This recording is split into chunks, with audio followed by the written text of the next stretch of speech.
All right, here we are. Here we are. Here we are.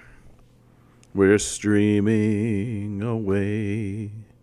We're streaming today. We're doing our best to stay sane. Ba ba ba. We're streaming today. We're streaming away. And soon we'll do it again. Matthew, good to see you, my friend. Today was a day I just did paperwork, basically. Just did, updated my driver's license, ran around picking up packages, right? Just the normal stuff that people normally do, normally. Kind of lame, honestly. Kind of lame. Just stuff that just adulting. Adulting, there's the word to use. Just a lot of adulting today, and I kind of wish I didn't have to, but such is life. If that's the worst thing that happens to me today, then I guess I'm doing pretty all right, frankly. Guess I'm doing pretty okay. As always, the news is just exactly as it always has been. It's what war is America waging? How is climate change going to absolutely destroy us? And what are the impacts of our total abandonment? That seems to be the three things that are always going on, and what everybody is constantly reporting on and constantly discussing and constantly in this kind of perpetual never-ending state of hey, have you noticed how climate change is going to wipe us off the face of the planet?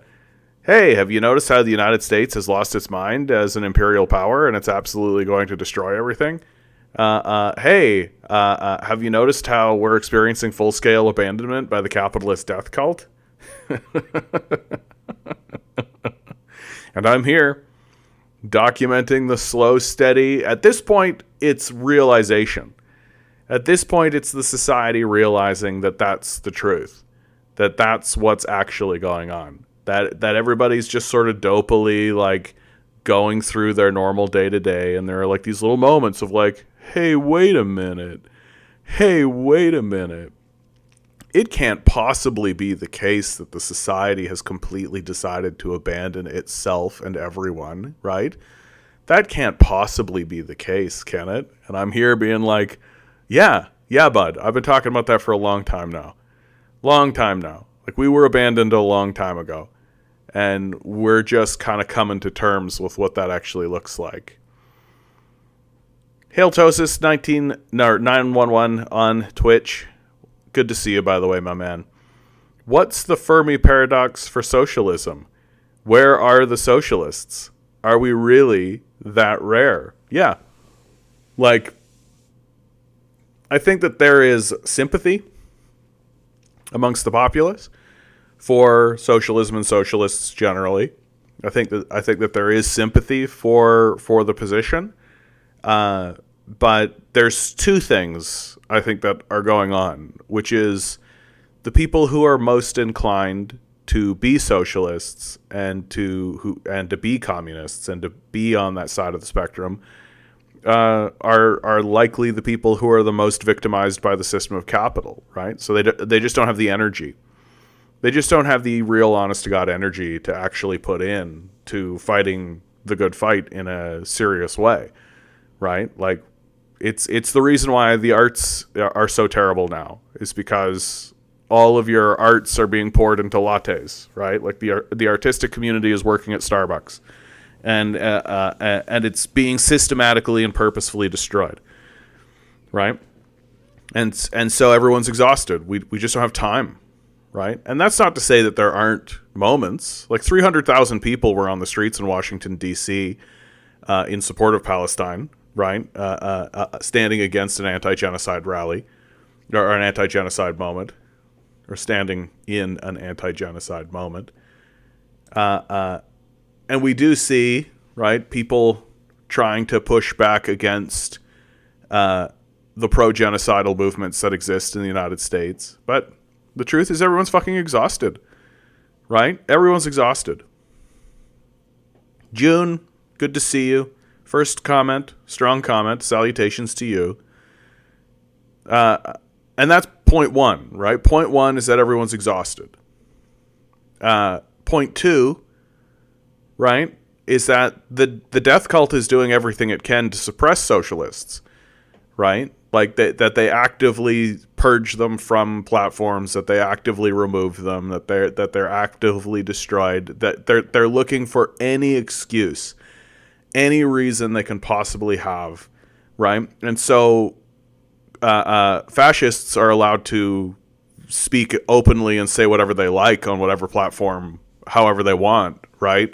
They can literally call for the extermination of minority groups and the extermination of Arabs and trans people, right? You can literally go after whoever you want if you're a fascist, right? But if you step out of line even a little as a socialist, they make it very clear to you that we can remove you from these platforms, and they do, right? Like if you step into any gray territory at all whatsoever, you will be removed, and they do remove them. Right? Like TikTok actively purges socialists off its platform constantly. And like we saw YouTube during the Ukrainian moment literally ban channels from Chris Hedges, Abby Martin, Lee Camp, right? Had everything removed. Lee Camp lost everything, right? Like they can and will do it. And that level of suppression is going to get more aggressive and more serious. It's going to ramp up, and it's going to become more serious and more obvious. And they'll start making examples of people, and there will be public examples that are done specifically to say out loud to people, if you attempt to build a platform, we will destroy you. We will strangle this baby in the cradle. For sure we will. Right? And that's what they're doing. Right across the board, that's what they're doing. Like, if I were to suddenly, like, snap up and gain a whole bunch of prominence and get 100,000 followers and actually become a serious voice, they'll ban me, right? Like, they're not going to have somebody walking around saying, like, do you condemn Hamas? It's like, I don't know why I'm supposed to condemn Luke Skywalker. Like, why am I supposed to condemn the people who are fighting against the death cult, right? Oh, I'm supposed to condemn the people who are fighting against the death cult. Why would I do that? Right? They're not going to allow these people on these platforms. Like, they're not going to allow them to speak. Like, for God's sakes, like, I just saw recently, like, here's a good one. Jordan Peterson is employed by Ben Shapiro's company, The Daily Wire. The Daily Wire is funded by Cape Technologies, whose CEO is Israeli intelligence Duva unit veteran Ido Illichman. Like, the connections between the genocidal Zionists and our media system are tight. Like, they're one-to-one. Like, it's not even like it's not even like a distance whatsoever. It's literally the people who own the Daily Wire are Zionists. It's why Ben Shapiro is a fascist Nazi, right? And it's just like totally coming out in favor of Nazism and genocide.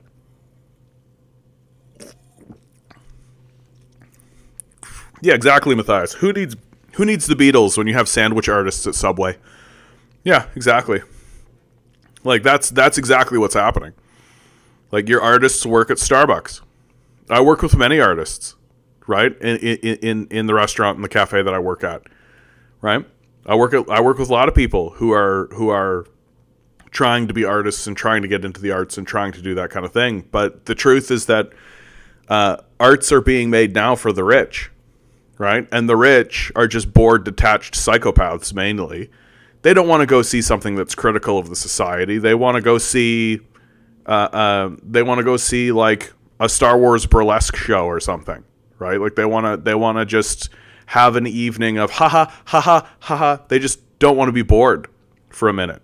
Like Peter Thiel, right? Like Peter Thiel pursuing immortality, right? Like he's just bored out of his mind. Because he's too pathetic and ridiculous to understand that he should just give his wealth away. That he would actually get a lot of positive energy in his life by giving wealth to poor people.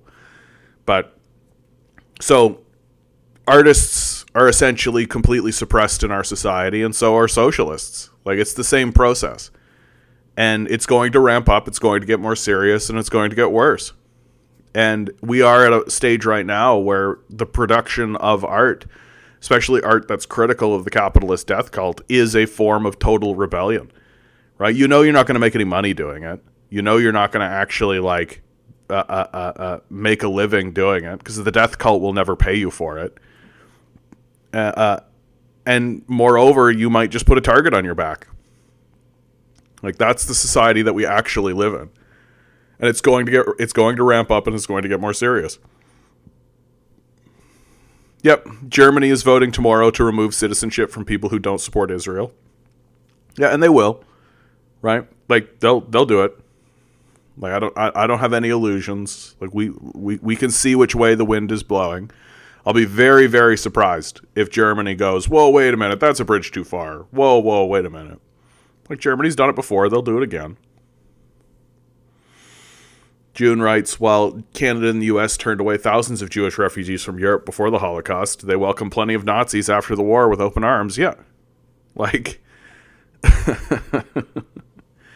like, the real skill and the real ability, like your capitalist innovation, right, is PR. Lying, right, is the ability to convince people that bullshit is real, right? That's the real innovation of capital. That creating these false narratives, creating these false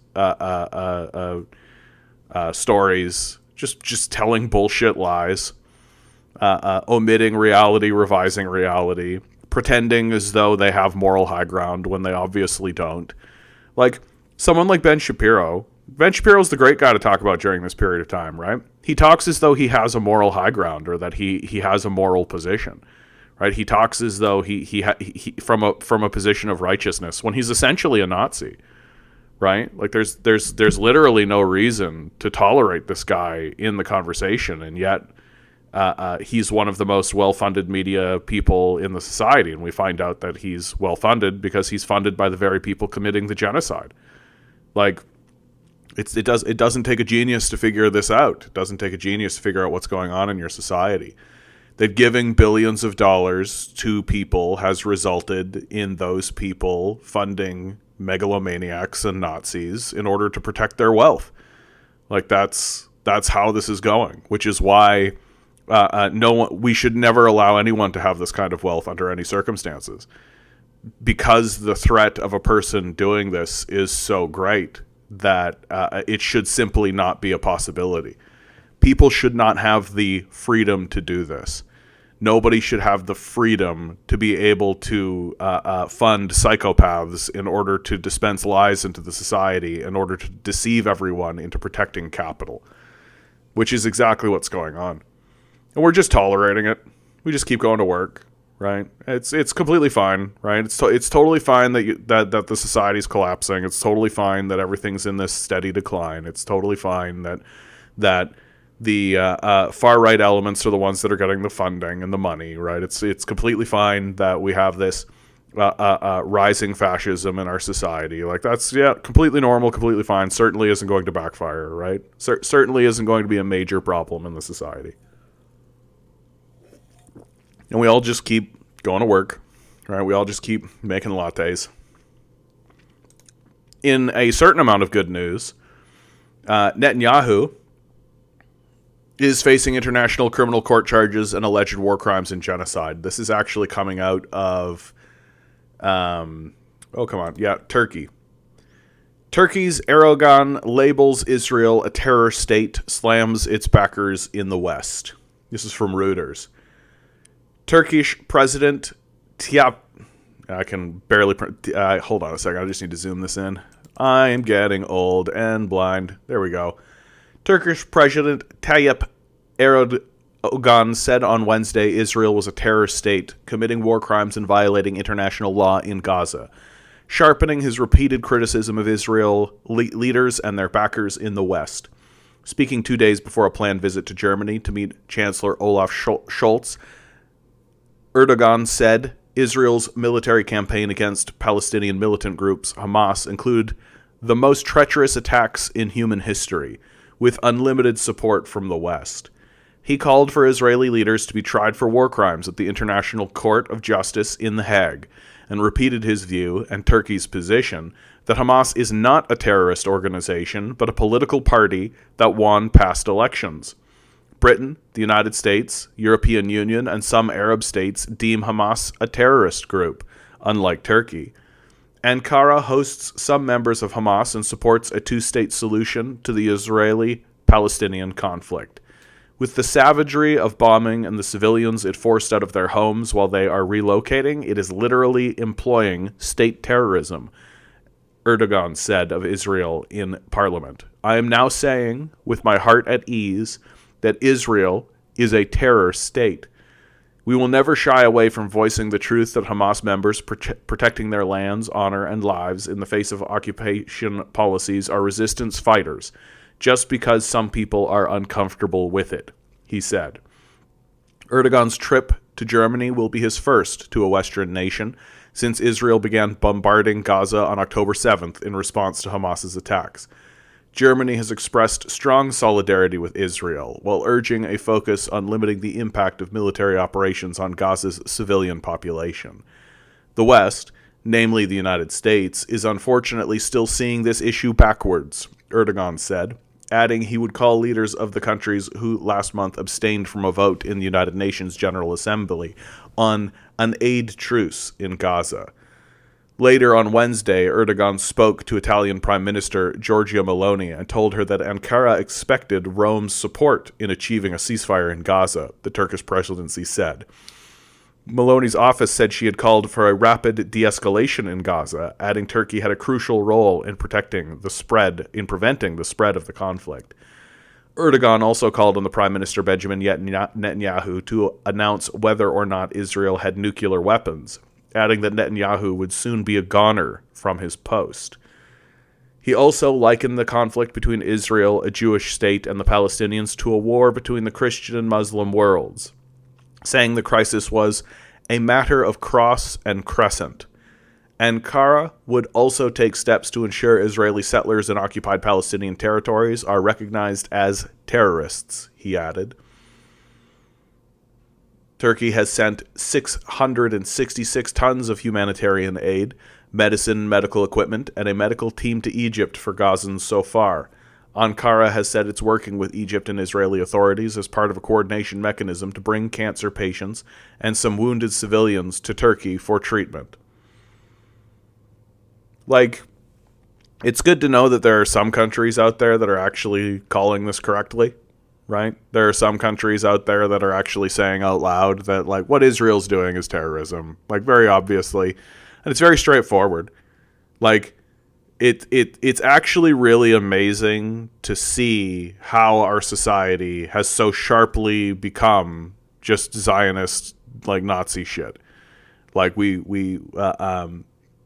People are believing all kinds of ridiculous lies. One of my favorite lies that I continuously see spread around the society and spread throughout the social media is that it says in Hamas's charter that their goal is to destroy all the Jews. If you actually look at the Hamas charter, you can find it online. It's easy to find, right? If you actually look at the charter, it outright explicitly creates a distinction between Zionists and Jews and says that this is not a fight against Jews or the Jewish religion. It's a fight against Zionism. So we're dealing with demented liars, and people who can't help themselves anymore. What is that called when someone is lying and they can't help themselves? They have to lie. There's a term for that, and I'm just blanking on what it is. And I think that's what we're looking at. We're looking at people who are being empowered, who are just absolute halitosis capitalist. No, there's a word for this where you're a liar and you constantly tell big gigantic lies. Yeah, pathological. You're a pathological liar, right? And these people are pathologically lying. They can't help themselves, and pathologically lying about things that are extremely easy to verify as false. That's the thing that's gotten really embarrassing about all of this. is that they're telling these lies that you can literally just go type into Google, and Google will just be like, here you go, here's the document, and you'll just look at it and just be like, nope. Like, and it's not like the document's long, right? It's like a 3-page document. Like, it's not like it's difficult to find. It's not like it's difficult to look at. Like, it's pretty shocking that these are the people who are in power. It's pretty shocking that our society has decided to back pathological liars and psychopaths. So, like, Joe Biden is still talking about the beheaded babies, right?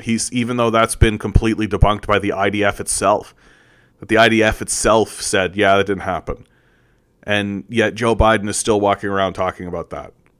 Like, this is past reason, right? Like, this is past.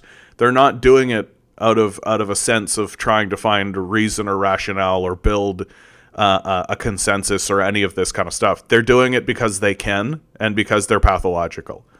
That's where we're at. That it's about suffering for the sake of suffering, and it's about stealing resources because you can, and that is what this is about now. That it's no longer about any kind of idea like planning or reasonable or rational anything. They're not trying to justify themselves anymore. They're not interested in justifying their position. That their position is money me good. That's it. Money me good. That's literally it. Yeah, even the White House communications team said they hadn't seen any evidence of beheaded babies. Yeah, of course. Like, why would Hamas do that? To what benefit? For what purpose? To what end? To achieve what? Right? And in the meantime, it's Israel that's bombing hospitals. Like, it's Israel that's shutting off electricity. It's Israel that's shutting off water, right? Like, it's Israel that's doing all of this stuff.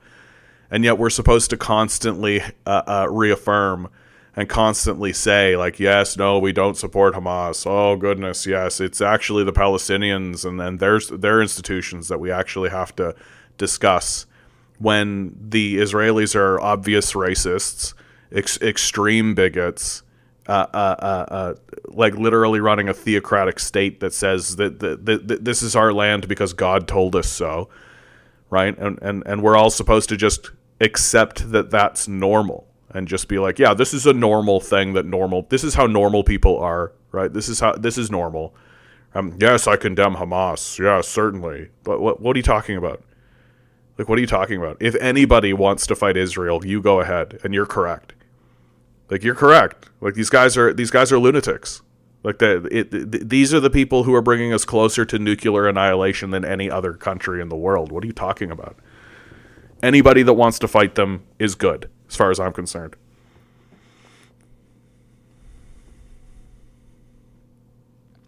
Check Gray Zone article, October 7th, testimonies reveal Israel's military shelling Israeli citizens with tanks. Is this about... yeah, because, like, we don't really know what happened on October 7th. Like, that's one of the truisms, right? Like, that's one of the truth things about what's going on, is that, like, what happened? I don't know, right? I've never seen, like, a comprehensive, like, nobody's actually shown me, like, I've never actually seen anything that's like, here are the events of what happened on October 7th, right? Like, it's pretty clear that they're keeping us in the dark on purpose because they don't want us to know what happened, right? Either out of a sense of just embarrassment because Hamas was able to get involved in it, or there is this conspiracy theory, right? And we all knew that there was going to be a conspiracy theory surrounding this, where it's a false flag, right? That Israel either knew that an attack was coming and allowed it to happen, or they they augmented the attack itself and made it stronger than it was going to be initially, so that they had the excuse to begin this genocide, right? They'll have a CGI video to show you what you need to know about the 7th. Yeah, I just don't think they're going to do anything. Like, they'll just never actually release anything. And it'll be some, like, unknown, or it'll be someone like Abby Martin, right? It'll be someone like this who's digging around trying to figure out what's going on, and they'll create some kind of narrative. And then it'll get released as a documentary 5 years from now or 5 years later, and by then we'll be on to the next conflict, right? It'll be Myanmar or whatever. It'll be something. It'll be Taiwan, right? It'll be something. And but what this situation has really revealed, and should Netanyahu believes Israel intel establishment allowed it to him to oust him? You think that the Netanyahu thinks that the Israeli intel establishment is working against him in order to oust him? I mean, it's all just this big fucking, like, it's this big fucking clusterfuck, right? The whole thing is a clusterfuck. That in my view, very straightforwardly, they don't need a conspiracy theory, right? They don't need to create some kind of narrative. I've been saying this from the beginning, right? They never ever needed, under any circumstances, a impetus. They could have just started this up, right? They wanted to, clearly, right? Like they don't need an excuse. They don't need to create a circumstance. They could just do it, and they are doing it, right?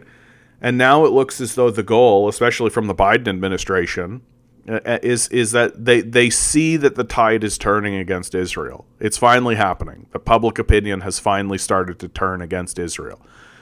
Every single time the public is polled, if you are under the age of 40, you are against Israel. You're in the majority position being against Israel in this now, and that's for the first time. And then the younger you get, the more dramatic it is. That if you're 40, the split is pretty much 50-50, right? Which is already pretty bad from the position of those in power. But if you're 30 and under, right, it just gets more dramatic. And if you're 20, the split is like 70-30. Like it's a dramatic split the younger you get. And that's not going to change, right? Like that's not going to change. That's going to get more and more dramatic as people begin to understand more and more about what's actually going on, and as the older generation dies off. And as the older generation dies off, the power structure sees that, we're going to be dealing with a populace that is going to be saying, why are we paying taxes to you?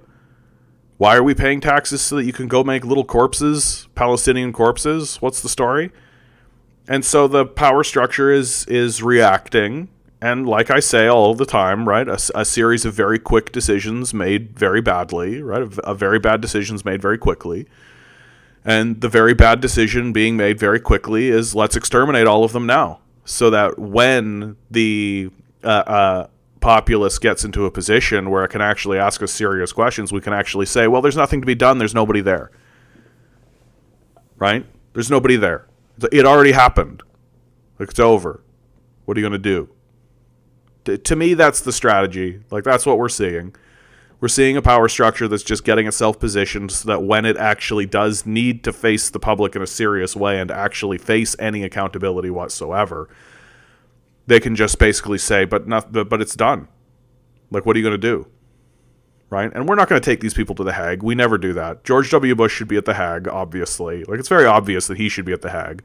And him and Tony Blair, for sure. And he's not. So the power structure knows there's no accountability, and they'll never face accountability, right? George W. Bush is going to die at his ranch. That's what's going to happen.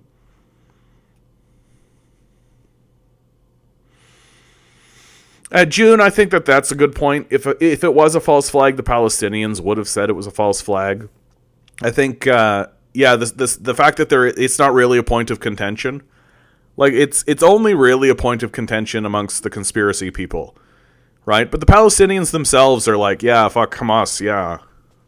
Like, the Palestinians aren't standing there being like, I condemn Hamas, right? Like, they're not doing that because they know that Hamas is, like, it's like, again, it's like they're not going to condemn Robin Hood. They're not going to condemn Luke Skywalker, right? Like, it's just become such a baby-brained position. Like the whole question begins with the idea that you must be a pro-genocidal maniac, right? Like you have to denounce the people who are fighting against genocide. Aha, I knew this was going to come up, and I was ready for it. Here's Osama Bin Laden's letter to the American people. This is what's interesting about how politics works and how this stuff works, is that these letters and these sorts of things that circulate, the public just don't know about, and then suddenly, right, it becomes like a wildfire moment. And yes, Tinker, I understand. There's is this a real letter? Like, is this a real thing? Did Osama bin Laden actually write this letter? I don't know that it matters, right? Because I think the sentiment is shared, right? I think it's not disingenuous, right? And if the letter is being done to try to make Osama bin Laden and the Islamic people look bad, I think it's backfired, right? Like, what's going on is you have the younger generation, you have the Gen Z finding this letter, and because they don't really know, like, they weren't really around for 9/11. They only kind of know about 9/11, right? Like, 9/11 happened like 22 years ago, right? So there are people who are voting age, who are getting into their early 20s now, who were not alive for 9/11, right? Just to make you feel like an ancient soul, right? And they're just learning about it, and they're going back and they're reading it and they're seeing it, and they're seeing this stuff with being brought forward in the context of what's going on in the modern day, right? That they're seeing this genocide happening. They understand that the West is a psychotic, raving lunatic going around destroying everybody for resources. Like, they never had this sense of, like, America's the greatest country in the world, because it's obvious that they've been abandoned from the outset. Like, they are walking into a world where this whole mythology of America has never existed for them. There was never a moment where America looked good to them. There was never a moment where there was like, wow, there's so much wealth and everybody can get a job and everything's easy. You just need to work hard and everything will be great. Like, nope, that's a total fabrication. It's obvious. It's obvious, right? Like the whole "okay, boomer" statement. This whole just like hand wave away an entire group of people. Just like, okay, boomer, like, you're a detached lunatic. We no longer need to listen to you, right? Okay, boomer, whatever you say, right? Just straight up, like the Gen Z is stumbling on these documents and then spreading them around, and realizing, like, oh fuck, this guy who I was supposed to be like, this is an evil person that did an evil thing. Well, let's listen to the document, right? In the name of Allah, the compassionate, the merciful. From Osama bin Mohammed bin Laden to the American people, I speak to you about the subject of an ongoing war between you and us. Even though the consensus of your wise thinkers and others is that your time of defeat will come, compassion for the women and children who are being unjustly killed, wounded, and displaced in Iraq, Afghanistan, and Pakistan motivates me to speak to you. First of all, I would like to say that your war with us is the longest war in your history and the most expensive for you financially. As for us, we see it as only being halfway finished. If you were to ask your wise thinkers, they would tell you there is no way to win it because the indications are against it. How will you win a war whose leaders are pessimistic and whose soldiers are committing suicide? If fear enters the hearts of men, winning the war becomes impossible. How will you win a war whose cost is like a hurricane blowing violently at your economy and weakening your dollar? The Bush administration got you into these wars on the premise that they were vital to your security. He promised that it would be a quick war, won within 6 days or 6 weeks. However, 6 years have passed, and they are still promising you victory and not achieving it. Then Obama came and delayed the withdrawal that had promised you by 16 more months. He promised you victory in Afghanistan and set a date for withdrawal from there. 6 months later, Petraeus came to you once again with the number 6, requesting that the withdrawal be delayed 6 months beyond the date that had been set. All the while, you continue to bleed in Iraq and Afghanistan. You are wading into a war with no end in sight on the horizon and which has no connection to your security, which was confirmed by the operation of Umar al-Faraq, which was not launched from the battlefield and could have been launched from any place in the world. As for us, jihad against the tyrants and the aggressors is a form of great worship in our religion. It is more precious to us than our fathers and sons. Thus, our jihad against you is worship, and your killing us is a testimony. Thanks to God Almighty, we have been waging jihad for 30 years against the Russians and then against you. Not a single one of our men has committed suicide, whereas every 30 days, 30 of your men commit suicide. Continue the war, if you will. Peace be upon those who follow right guidance. We are defending our right. Jihad against the aggressors is a form of great worship in our religion, and killing us means a high status with our Lord. Thanks to God, we have been waging jihad for 30 years, against the Russians, and then against you. Not a single one of our men has committed suicide, whereas every 30 days, 30 of your men commit suicide. Continue the war, if you will. Justice is the strongest army, and security is the best way of life. But it slipped out of your grasp the day you made the Jews victorious in occupying our land and killing our brothers in Palestine. The path to security is for you to lift your oppression from us. So that's the letter. Whether or not that has... whether or not that's from the CIA or Mossad or whatever, right? Like, it's been attributed to Osama bin Laden, and that's how people are taking it. And I think there are a lot of people that are reading that and being like, oh, fuck. Like, certainly the religious overtones and the religious kind of stuff, but, like, we can never win this war. We can never win this war.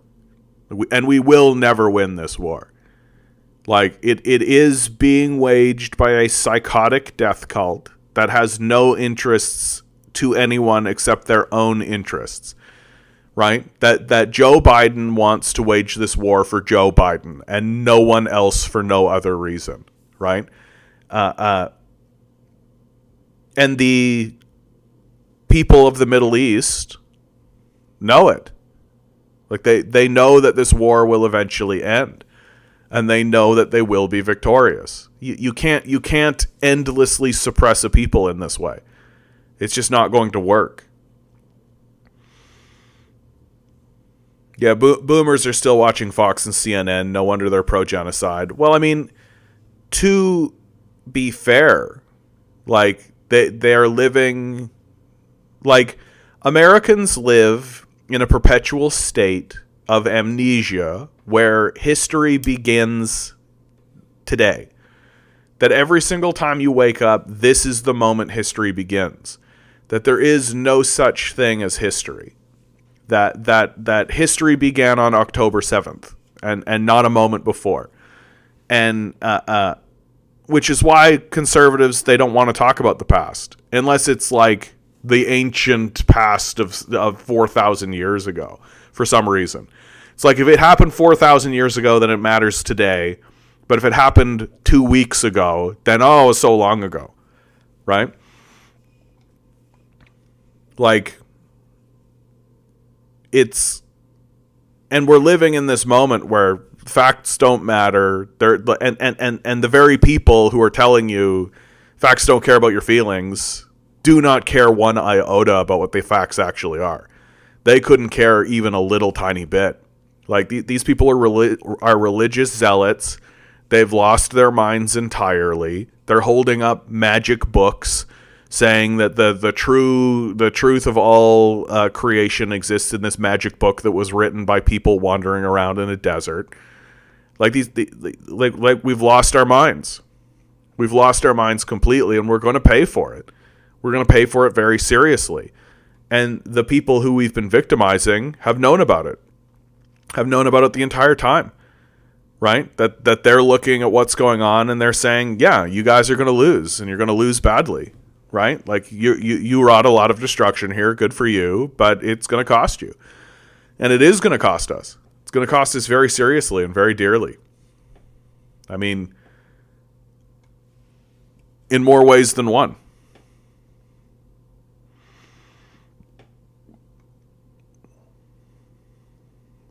Hiltosis writes, I bet every escaped Palestinian had a camera on the 7th. The truth might be known eventually. I mean, again, I think it's curious. Like, that's my sort of position about October 7th. Is that it, like, I would be curious about it. I just don't know that it matters. Like, I just don't think it matters that much, you know?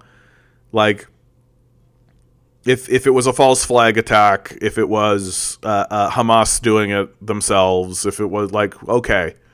You know, if it finally comes down that it's one thing or the other, okay. Like, the result is fundamentally the same, that Israel is launching a genocidal campaign. Our stupid PM Trudeau better watch his mouth. Picking sides is not appropriate right now. Oh, well, we've already picked sides. No, we've already picked sides. We've been in favor of Israel and their genocide for forever. Like, to pretend like we haven't been, like, in my view, Trudeau is taking a really soft stance. Like, he's really like he's saying things like, oh, we need to, you know, move carefully and be prudent, and we don't what's the exact phrase, right? Yeah, like we're constantly training them, sending them money. Right, here's an article from the Canada Files. This is from this is written by Truth Bomb Media. Canada-U.S. quiet motive for backing Israel's genocide, the Ben Gurion Canal. The United States, Israel, and Canada and their allies are fiercely determined not to permit a ceasefire, considering their aligned interests. Their deliberate and joint offensive in the Gaza Strip is a clear indication of a long-term strategic plan, characterized by continuous air and ground attacks. Isn't it interesting that when other nations make long-term plans, their long-term plans are usually like, and then we'll trade with them, and we'll make it a good agreement, and we'll build and foster an alliance, right? But when capitalists make long-term plans, it's let's commit a genocide and steal their land. That's the long-term planning of capitalism right there. Their deliberate and joint offensive in the Gaza Strip is a clear indication of a long-term strategic plan characterized by continuous air and ground attacks. This collaboration, which has tragically led to the loss of over 10,000 Palestinian lives, including a significant number of children, is not just a coincidence. It is the result of a well-coordinated military strategy, driven by shared economic and geopolitical objectives among these nations. Supporting this violent campaign reveals two motives: tapping into the offshore marine LNG resources, and to carve out a significant corridor through occupied Palestine. A strategic maritime passage or buffer zone, poised to reshape regional power dynamics and significantly amplify Israel's strategic influence on the world stage. By displacing and murdering Palestinians, they're able to implement a direct route without the winding detours, drastically reducing the transit duration and potentially leading to a substantial financial savings of billions. Really funny that like they're committing this genocide so that they can save money, like billions of dollars financially, but straight up like they don't give a fuck about the thing that's costing like billions and billions of dollars, right? Like we're gonna lose 2.3 quadrillion in estimated damage by the end of the century, but we got to commit a genocide to get a canal in there. That's what we need to do. The proposed canal, referred to as the Ben Gurion Canal, named after one of the founding fathers of Israel and the first prime minister, would represent an alternative to Egypt's Suez Canal. This waterway would stretch for nearly 300 kilometers, surpassing the length of the Suez Canal by about one-third. Estimates for the construction of the Israeli canal range from 16 billion to 55 billion. The starting point would be near Eilat, at the northern tip of the Gulf of Aqaba, close to the border of Israel that shares with Jordan. It would then traverse the Araba Valley, running approximately 100 kilometers between the Negev Mountains to the west and the Jordanian Highlands to the east. The route would then turn westward before reaching the Dead Sea, which lies 1,412 feet below sea level. It would continue through a valley in the Negev Mountains and then head north, skirting around the Gaza Strip, before finally connecting with the Mediterranean Sea. There's your plans right there. In 1956, during the Suez Crisis, Israel, Britain, and France launched an invasion of Egypt to regain control of the Suez Canal after its nationalization by President Gamal Abdel Nasser. This event highlighted Israel and its allies' reliance on the Suez Canal, a critical trade and oil transport route. In the 1960s, Israel proposed building its own canal in the southern region to bypass the Suez Canal. At the time, the project aimed to address the diminishing and salinization of the Dead Sea, caused by the diversion of the Jordan River. The proposed canal would channel seawater to the Dead Sea, forming a large reservoir to generate hydroelectric power and provide desalinated water for irrigation and consumption. The project was met with enthusiasm and support by some Israeli politicians, scientists, and engineers who formed a committee to study the feasibility and benefits of the canal. However, the project also faced many challenges and controversies. Key considerations that ultimately hindered the project's progress included that the environmental impact of the canal would be enormous and potentially irreversible, affecting the ecology, climate, and geology of the region. The canal would require cutting through the Negev Desert and the Araba Valley, which are home to diverse and unique flora and fauna, as well as archaeological and historical sites. The canal would also alter the salinity, temperature, and biodiversity of the Dead Sea, which is the lowest point on Earth and one of the lowest natural wonders. The mixing of seawater and freshwater would cause chemical reactions, explosions, and toxic emissions, as well as the spread of invasive species and diseases. The canal stands as a risk that could also trigger earthquakes, landslides, and floods, as well as increase the risks of droughts and desertification. None of that matters to Americans. That's all external, right? Those are external. Who cares, right? Oh, so you're going to poison everything? Who cares? That's fine. So that's like a point worth bringing up, but Americans don't care about any of that. Political and diplomatic implications of the canal would be complex and contentious, involving the interests and rights of several countries and parties in the region. Again, something America doesn't care about at all, right? America owns the world. They're going to do what they want to do. The canal would cross the borders of Israel, Jordan, and Egypt, as well as the disputed territories of the Gaza Strip and the West Bank, which are claimed by the Palestinians. The canal would also affect the water resources and allocations of the Jordan River Basin, which is shared by Israel, Jordan, Syria, Lebanon, and the Palestinians. The canal would require the consent and cooperation. Ha ha ha ha ha ha ha ha ha ha. Americans always big in favor of consent and cooperation. Yeah, that's comedy gold right there. Which would have been in conflict and tension with each other for decades as a direct result of Western influence. Yeah, since when has America ever given two shits about the consent and cooperation of any of these countries? Challenging the status and role of the Suez Canal, which is a vital and strategic asset for Egypt and the international community, would provoke the hostility and resentment of Egypt and other Arab and Muslim countries. Since when has America ever cared about that? These countries view Israel as an enemy and a threat to their sovereignty and security. The canal would also violate the international laws and conventions, so what, nobody cares, that regulate the use and management of transboundary watercourses and important intra-oceanic canals. Like, 3 really clear points about why this canal is, like, terrible for everybody. America doesn't care about any of that stuff. America is a capitalist death cult. They are going to do it because they want to do it. They don't care if it poisons everybody. They don't care if they don't care if Jordan suddenly loses all of its water. They don't give a shit about that at all, right? They're going to do it because it's going to make their trade routes easier and it's going to save them money. Like, that's it. Like, they don't give a fuck about human life. Like, since when? The project has been studied and revised several times since the 1960s by various Israeli and international institutions and experts who have proposed different routes, designs, and methods for the canal. One of the most controversial and sensational proposals by the United States Department of Energy and the Lawrence Livermore National Laboratory in 1963, who suggested using 520 buried nuclear explosions to help in the excavation process through the hills in the Negev desert. Are you getting it? Are you getting how psychotic these people are? Are you getting how absolutely insane these people actually are?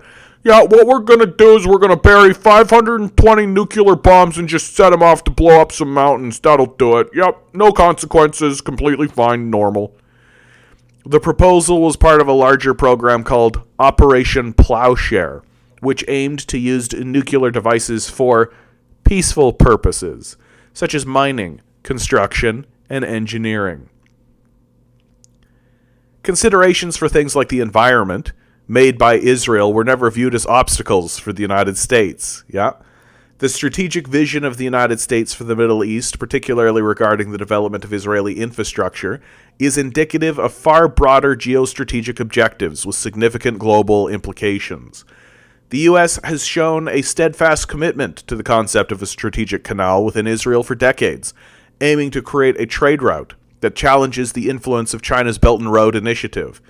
Such a development would also seek to bolster Western-centric economic corridors and serve as a counterweight to China's burgeoning economic dominance. Isn't it cool how, China's Belt and Road Initiative is actually happening through peaceful negotiation? That China is basically looking at other nations and being like, hey, do you want a rail?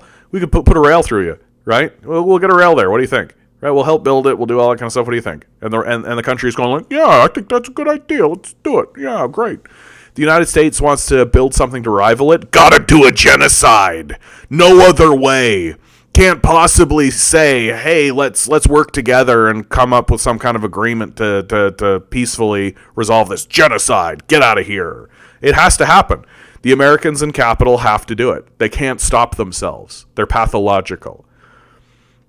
Additionally, the modernization of Adani Port, driven by the investments of the Adani Group, signifies a potential shift in the global maritime trade landscape. The ambition is to transform Haifa into a central hub for trade, particularly between India and Europe, presenting an alternative to the traditional Suez Canal route. This strategic move is intended to challenge China's maritime preeminence while simultaneously decreasing the geopolitical influence of Arab nations that currently control the Suez Canal. Wow.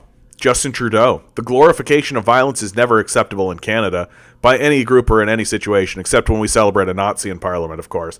I strongly condemn the demonstrations that have taken place and are taking place across the country in support of Hamas's attacks on Israel. Let's stand united against acts of terror unless they're against Palestinians. Right? Totally cool to commit a genocide against the Palestinian people. Completely fine. Normal. What we need to do is condemn the people who are fighting back. How dare they fight back? God, if committing genocides for money, completely normal. Fighting back against that's what's reprehensible. Canada's reluctance to call for a ceasefire may stem from several key factors. First, Canada's economic interests and investments in Israel, a crucial partner in the Middle East and North Africa region, play a significant role. The countries share a multifaceted relationship, including the Canadian-Israel Free Trade Agreement, that boosts Canadian companies' access to the Israeli market. Their cooperation extends to areas such as industrial research, energy, and security. Canada's close alignment with the United States, Israel's main ally, is another factor. The Canada-U.S. relationship, the world's largest trading partnership, often sees Canada mirroring U.S. foreign policy, particularly in the Middle East. Canada consistently supports Israel's right for peace and security, regardless of how many Palestinians die. Canada's potential gains from the Ben Gurion Canal project in Israel influence its stance on halting this barbaric genocide. The canal would provide new routes for oil and gas transport, reduce reliance on geopolitically sensitive areas like the Strait of Hormuz, As a major energy producer and consumer, Canada would benefit from the diversified energy trading routes and enhanced trade opportunities with Israel and the region. Supporting this project ticks the box in the US-Canada broader West's aim to push back against China's rising influence, particularly in the Middle East, and through the Belt and Road Initiative, which the US sees as a threat. Some of the specific Canadian companies that would benefit from the Ben Gurion Canal project include SNC-Lavalin. This is a leading engineering and construction company that has been involved in various infrastructure projects in Israel, such as the Carmel Tunnels, the Tel Aviv Light Rail, and the Ashdod Desalination Plant. SNC-Lavalin could potentially participate in the design, construction, and operation of the canal project, as well as provide consulting and management services. Bombardier, the global transportation industry that has supplied rail vehicles and signaling systems to Israel railways, as well as the business jets and turboprops to Israeli customers. According to a report by the Stockholm International Peace Research Institute, Canada was one of the top 10 suppliers of arms to Israel from 2014 to 2018, with a total value of 28 million United States dollars. Israel Railways, a government-owned entity, awarded a contract to Bombardier for the supply of 62 electric locomotives in August 2015. This agreement also included an option to purchase an additional 32 locomotives, bringing the total value of the deal to 1 billion shekels, over $160 million US. This move was likely part of a broader Western strategy that envisions a transportation network, starting with a sea transit between India and Saudi Arabia, followed by rail transport through Saudi Arabia and the UAE, potentially extending to Jordan, and then maritime transit to Turkey, with subsequent rail connections. Enbridge and other major oil and gas companies. This is a leading energy infrastructure company that operates the world's longest crude oil and liquids transportation systems, as well as national gas pipelines, processing plants, and renewable power generation facilities. Enbridge and other oil and gas corporations would potentially benefit from the canal project by having more access and options for their energy imports and exports, as well as by investing in or partnering with Israeli energy companies that are developing offshore natural gas fields and renewable energy projects. On the surface, military actions by the United States and its allies in the region are justified as counterterrorism or hostage recovery operations, despite the IDF's lack of care towards verified Israeli hostages. When it comes to Israel's reported losses, which have acted as justifications for its military response, there's a lack of official government data to confirm these casualty figures. This includes both military losses, which one might expect formal recognition, such as state funerals and civilian casualties, notably among children. Moreover, there's no substantiated evidence to verify the claim that the stated number of hostages captured, 239, is correct. These assertions stand in stark contrast to the intense U.S. military actions, including the deployment of hunt-and-kill Reaper drones, purportedly for hostage rescue operations.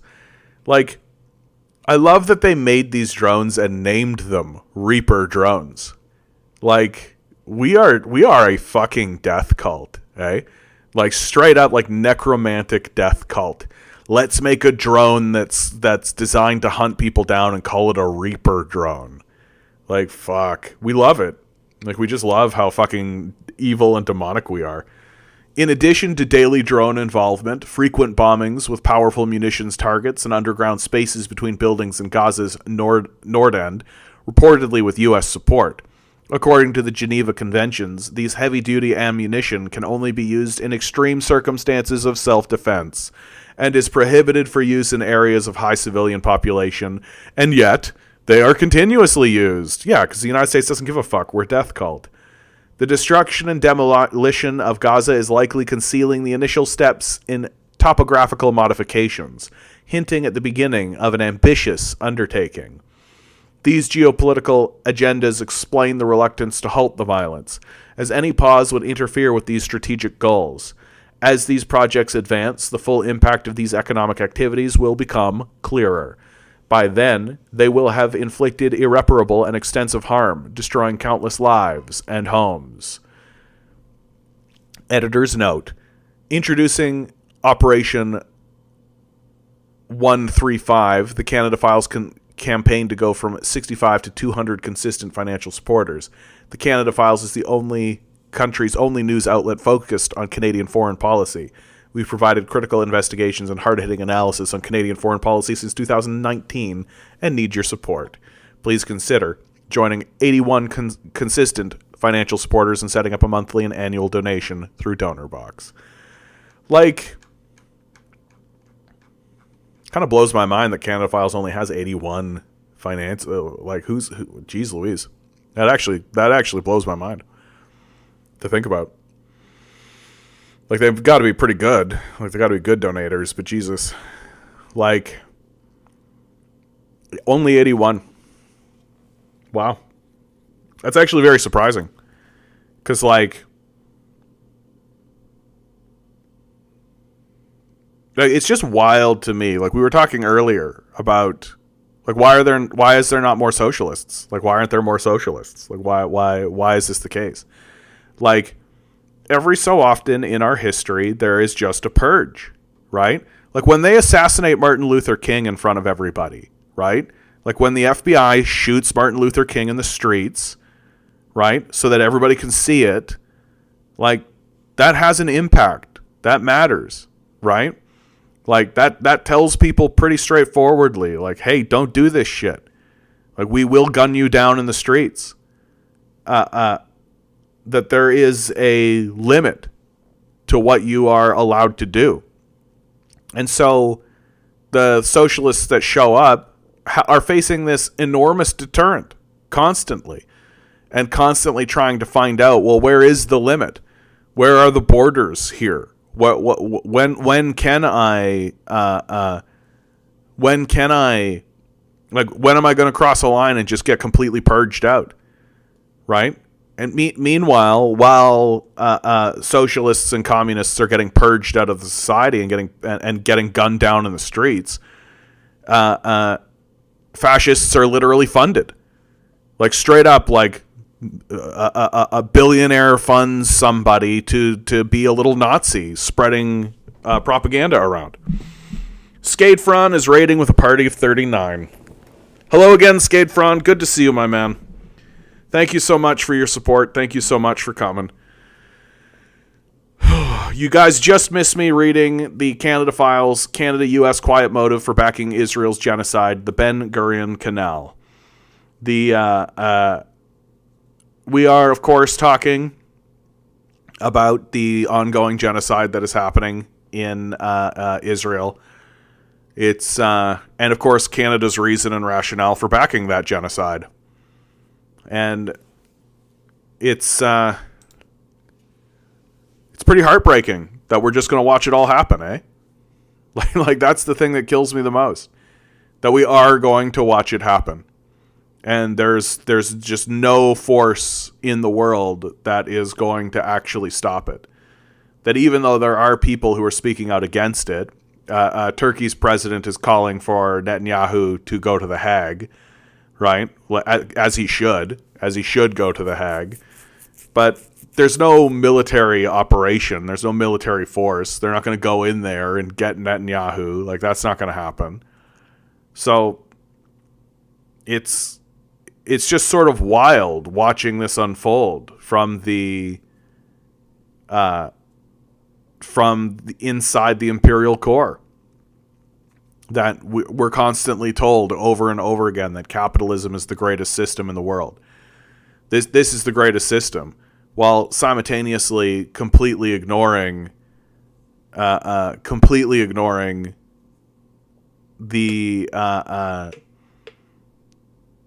how we are getting these resources and how we are getting this position that we find ourselves in. That's what's so wild to me. That we're supposed to believe this absolute fraudulent lie that says that capitalism is this great system, when capitalism is obviously a system of theft. It's obviously what it is. It's obviously a system that exists through genocide and theft. And we're watching it unfold in front of us in real time right now. And this is the best we've got? This is it? This is the system? I don't think so. I don't think so. Yeah, and there's this, like, Turkey's still sending oil through their terminals, fruit, veggies. Don't believe Erdogan. Yeah. I mean, will there be a moment when enough is enough? What will it take, actually? Like, it's...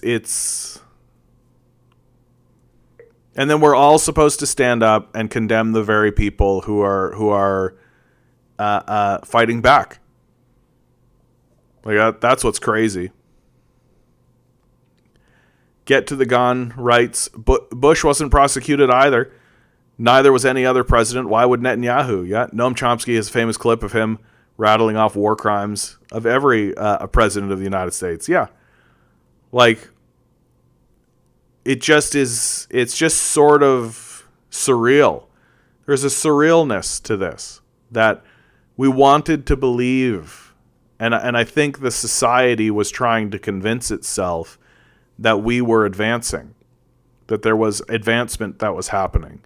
That's what all this diversity conversation was about, right? It was all about how much more civilized we are and how advanced we are, right? Look, we've got gay rights. Look, trans rights, right? Like, we're advancing as a civilization. Here it is. Well, no. Like, no, we're not. Like, we're absolutely not. Maybe you should have a podcast for migrants entering the USA illegally. I mean, illegally or not. Like, I've got a story here. Such a difficult life in Canada. Ukrainian immigrants leaving because it's so expensive. High housing costs and underemployment among the challenges. Not long after Russia began bombing Ukraine, Oleksiy Martynenko packed his bags and fled Kremenchuk, a once tranquil but now war-torn city, roughly 190 miles from Kiev. He moved to Stockholm and took a job as a line cook.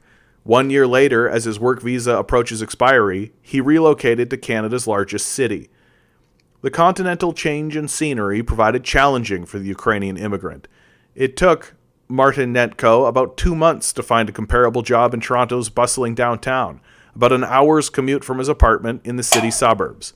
It wasn't enough to pay the bills, so he soon took a second job, also as a line cook, and now works 7 days a week in fast-paced kitchens. The strenuous work and high cost of living has taken its toll. Martynenko, 44, is now planning a return to Sweden. His monthly expenses in Toronto include roughly $100 for a phone plan, $150 for public transit, $400 for groceries, and $1,000 for a room in a rooming house, where the kitchen and bathroom are shared among 4 tenants. Any money left over is sent back to family still in Ukraine. At least in Stockholm, he earned enough to have savings, he said. "I'm tired all the time now," Martynenko said in an interview. "I want to go back to Europe, because it's such a difficult life in Canada."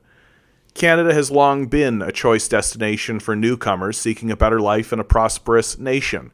Nearly a quarter of all Canadians are immigrants, and the country has welcomed nearly 200,000 Ukrainians since the war's outset. But the daily grind of life in Canada's busy metropolises, not just for Toronto, but also Vancouver, Montreal, and Calgary, along with soaring costs, is making it increasingly hard to get by. Social service organizations have warned that the country's most vulnerable citizens, often newcomers, are affected most by higher prices, especially in housing. Andrei Zayavilov, a settlement worker with the Ukrainian-Canadian Social Services Toronto, said he knows of at least 15 Ukrainians who have returned to their home country from the Greater Toronto area since the war broke out. There isn't one predominant reason for leaving, he said, but expenses are among the most cited factors. An individual becomes unable to find money, but they need to pay the very high rent, groceries, said Zavilov, and such expenses hit an immigrant's pocket strongly. No money, no job. They return to Ukraine where everything is familiar.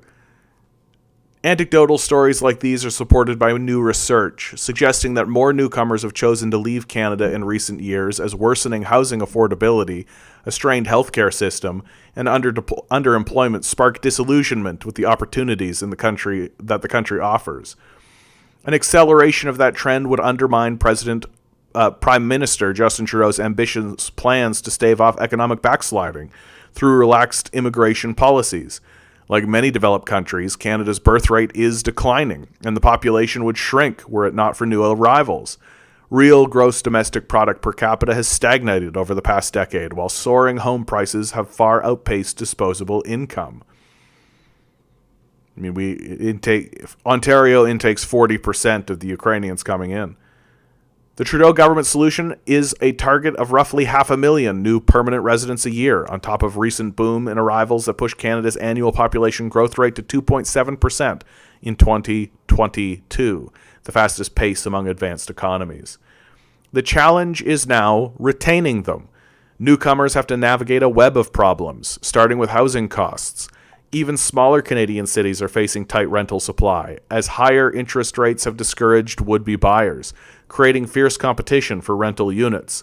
The average cost of rent in Canada hit a record $2,149 in September, up more than 11% from a year prior, according to research firm Urbanation.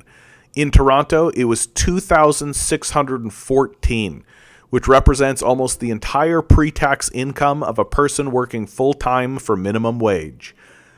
Other costs are also rising. While inflation is decelerating, there's still a 3.8%, much too high for comfort, according to Benjamin Reitz, a rates and macro strategist at the Bank of Montreal. Grocery costs increased 5.8% annually in September, while gas prices jumped 7.5%. To be sure, many newcomers are keen to stay in the country.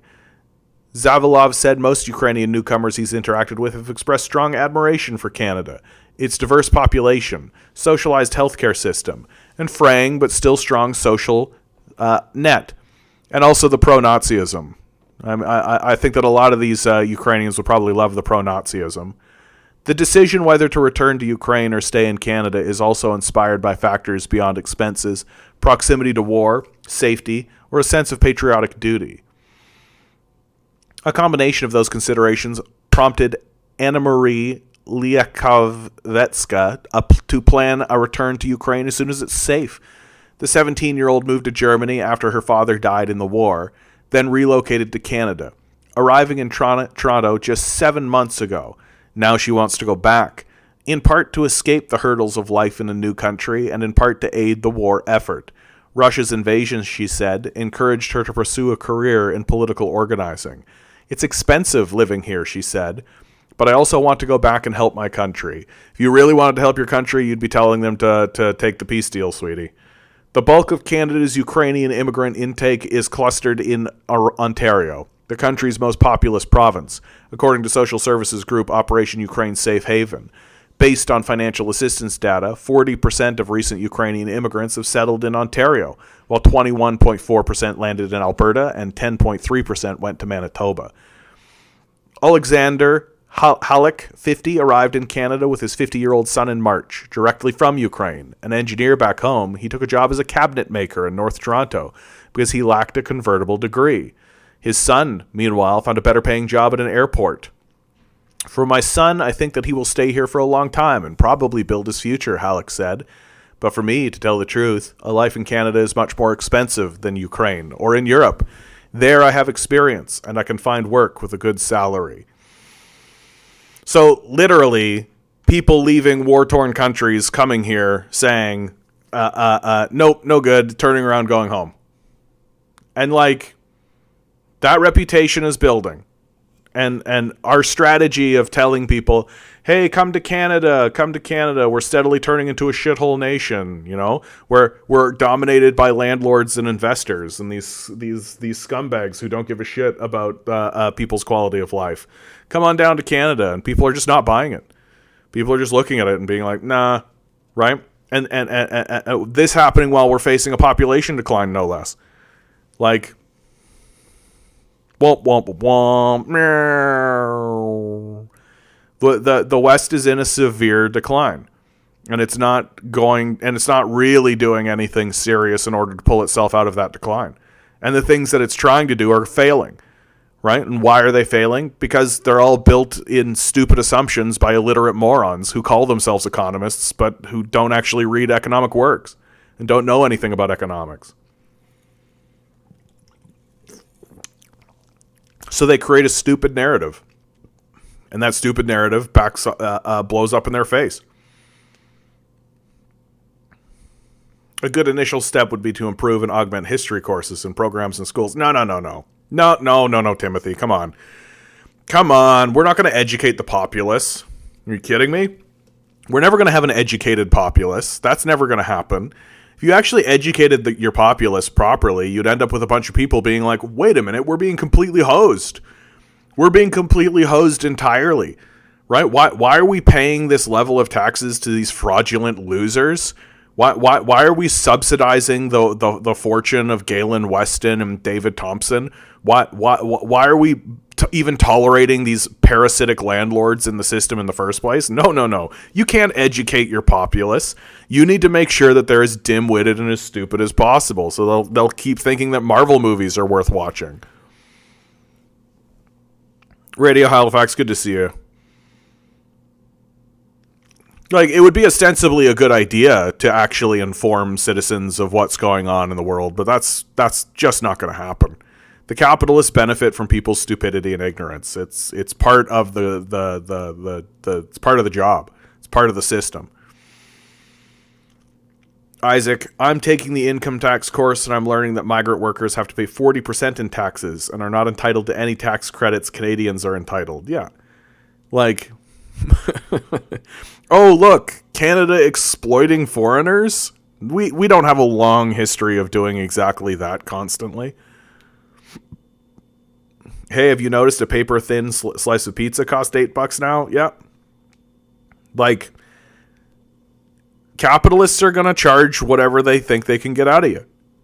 Like, if they think you will spend $20 for that slice of pizza, they'll charge $20. Right? There's no rules for what price they can set. This whole narrative that says, like, well, you can't make your prices too high or else a competitor will come and all of that. We live in monopoly capitalism. None of that matters. It's total bullshit. Right? They can do what they like, and if their system fails, they get bailed out by the government, i.e. you. Like, that's the way the system actually works. And we're all just supposed to keep going along with it. We're all just supposed to keep buying into this idea that, oh yeah, it makes total sense that we're ruled by psychopaths who are literally destroying babies, erecting Jeffrey Epstein's pedophile island, committing genocides all around the world, right? So that we can drive Zoom cars to jobs that we hate to enrich these people. Like, what are you talking about? But this is the system. That's what we're doing. And we just keep going to work. Yeah, this is from Radadol from Twitch. What do you expect when you have a Nazi deputy prime minister with a degree in Slavic studies making financial decisions when she has a hard time understanding her bank statement? No, I mean, I don't think it has anything to do with that. I think it's literally just that they know who's paying their bills. And who's paying their bills? David Thompson, right? David Thompson, Galen Weston, Jim Pattison, the Irvings, right? The billionaire class. And if you're being paid off by billionaires, yeah, then you play dumb most of the time. And it doesn't matter that what they say or do doesn't make any fucking sense, right? It makes sense to David Thompson, and that's all that matters, right? Like, they know full well what they're doing. I think this is the other part about it that I really hope people finally stop doing, right? Stop treating these people like they're stupid. They know exactly what they're doing. They know precisely what they're doing. They know exactly what choices they're making. They are making the choice to impoverish the society for their owners. That's what they're doing. They know that they're collapsing the social safety net. They know that they're abandoning the society. They know that they're doing it. And they're doing it for the benefit of their owners. And for some reason, we pretend like something else is going on. Like it's an oversight or something. Like, no.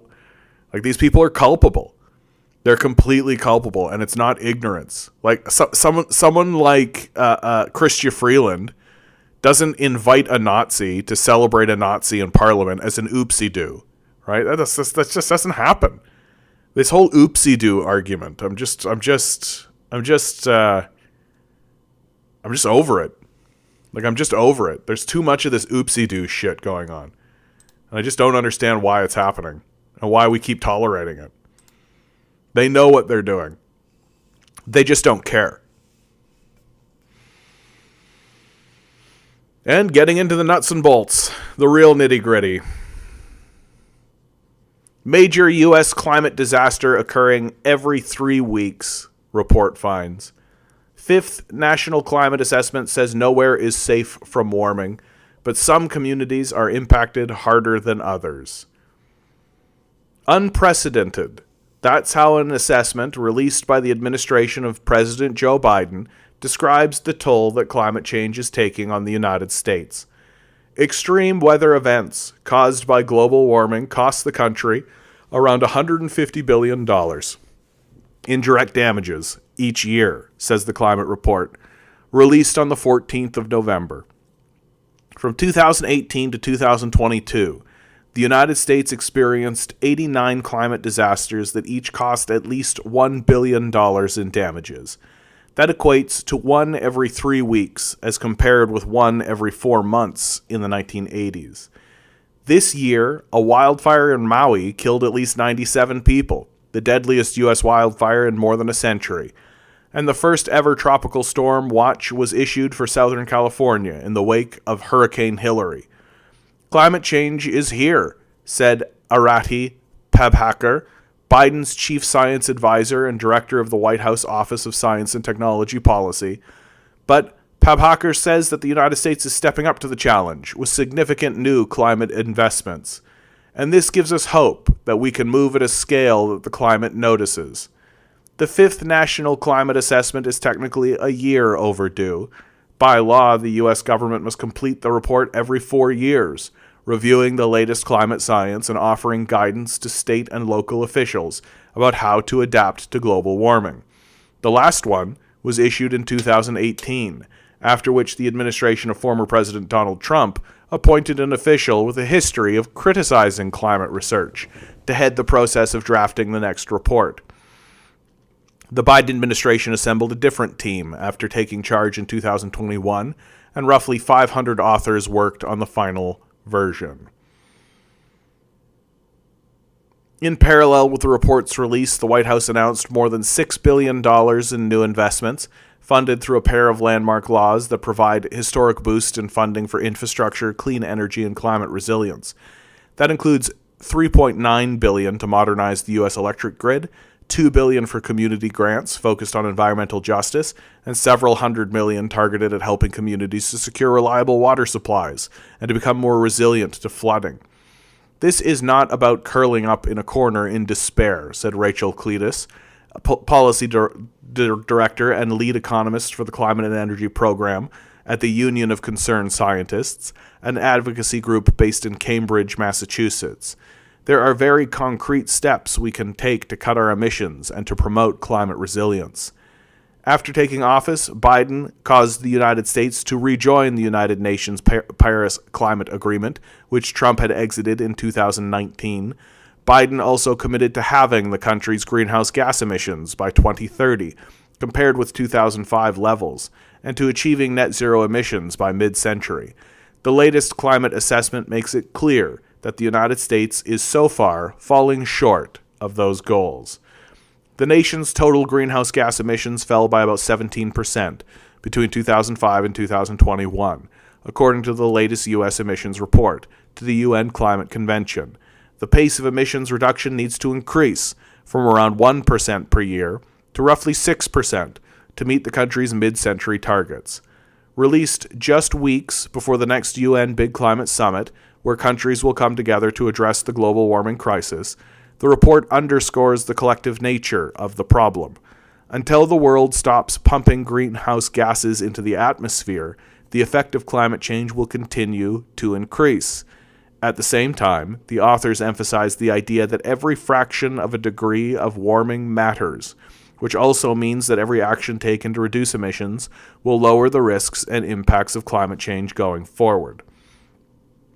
I mean, for fuck's sake, like, take Jeff Bezos, take Taylor Swift, put them in jail. Like, I'm so sick and tired of reading these sanitized bullshit reports. We know who's doing the polluting. We know who's doing the polluting. Take the people who are firing rockets at space, who are shitting out all of these pollutants, tell them to their faces, stop doing it or we put you in jail. Like, I'm over all of this. Like, I'm over all of this. Until the people who spread disinformation into the society, until the ExxonMobil executives and the Shell Corporation executives and the BP executives who are spreading bullshit propaganda into our society saying, oh no, what the science isn't in, oh my God, it's blah, blah, blah, blah, until they are in prison, not fined, not going through a proceeding, in jail, in prison for their obvious crimes against humanity, then I don't believe for a second that we're serious about this. That it's all just pandering. That's what this is. That's all this is. Joe Biden throwing $3.9 billion. Who gives a fuck, $3.5 billion? Like, who cares? It's such an insignificantly small number that doesn't matter at all. Right? Like, it's just nothing. It's all just completely pandering.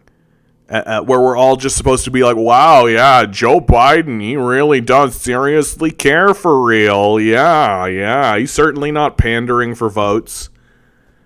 This isn't just an extension of his vanity project so that he gets to be the president. Jesus, like, we're at a point now where we deserve everything that's coming. We deserve every single little tiny thing that's going to happen to us. Right? Yeah. And DJ, it's even more embarrassing. It's not even that they're shooting the rockets into space. It's that they're shooting them at space. They don't even break through. They don't even go into space. It's just as embarrassing as it gets. And we're all just like, yeah, these are very serious people. We're ruled by very serious people who should definitely have control of our economy. That's for sure.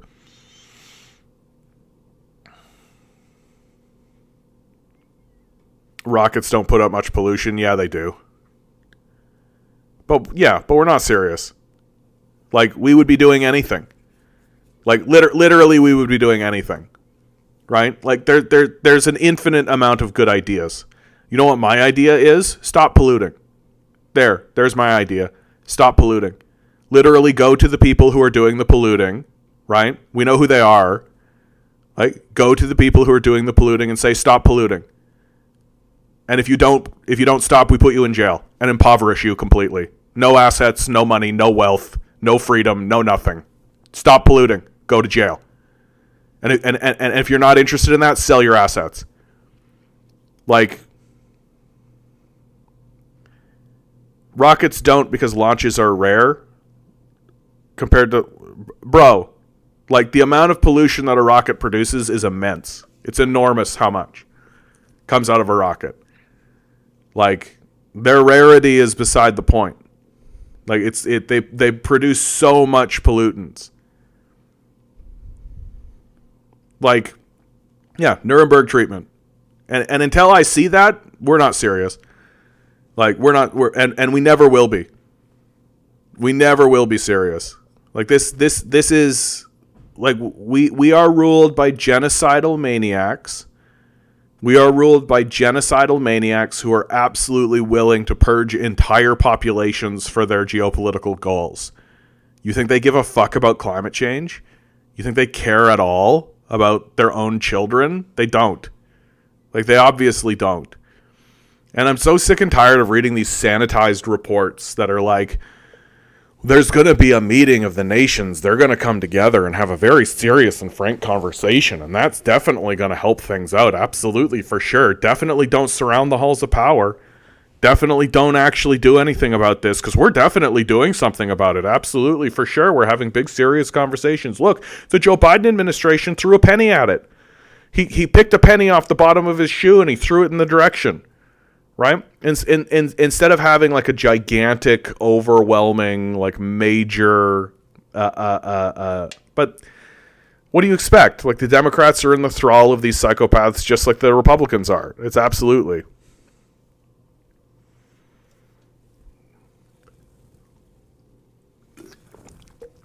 Oliver, do both. Like if your point is that planes are worse, do both. Do both. Like do both. Like I don't know why we're getting caught up on this. Like ground it. Put them on the ground.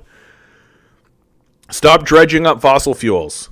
Stop stop all of this shit. Like what are we even achieving? What are we even accomplishing? Like this is the part about it that's so fucking crazy. Right? What are we actually accomplishing? What are we doing? What are we achieving? What big great thing have we actually done? Right? We're literally in a population decline.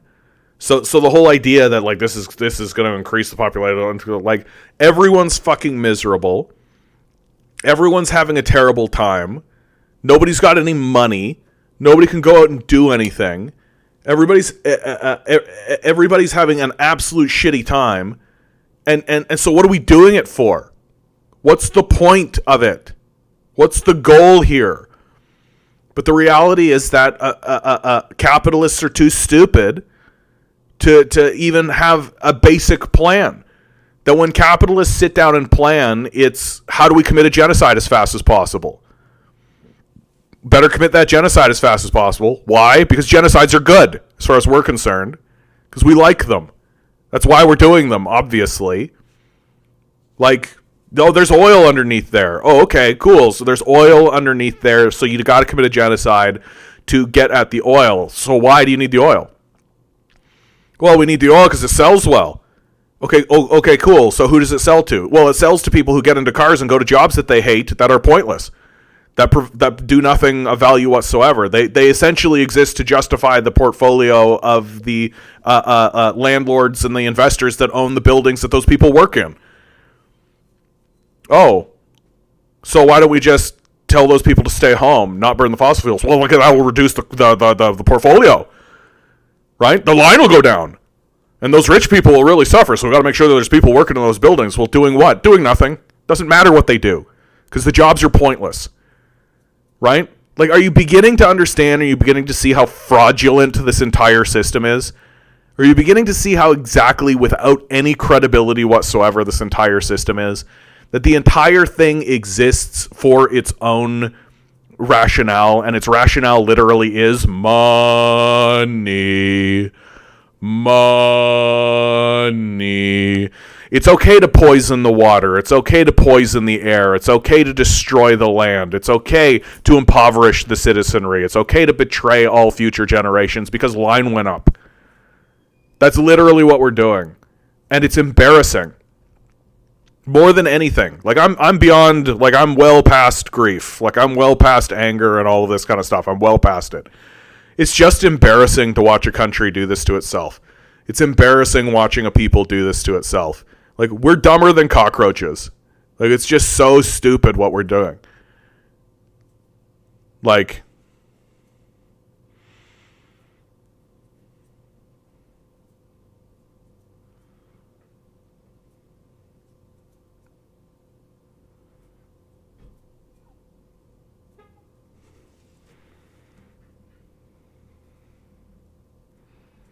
you know what, dude? Get the fuck out of here.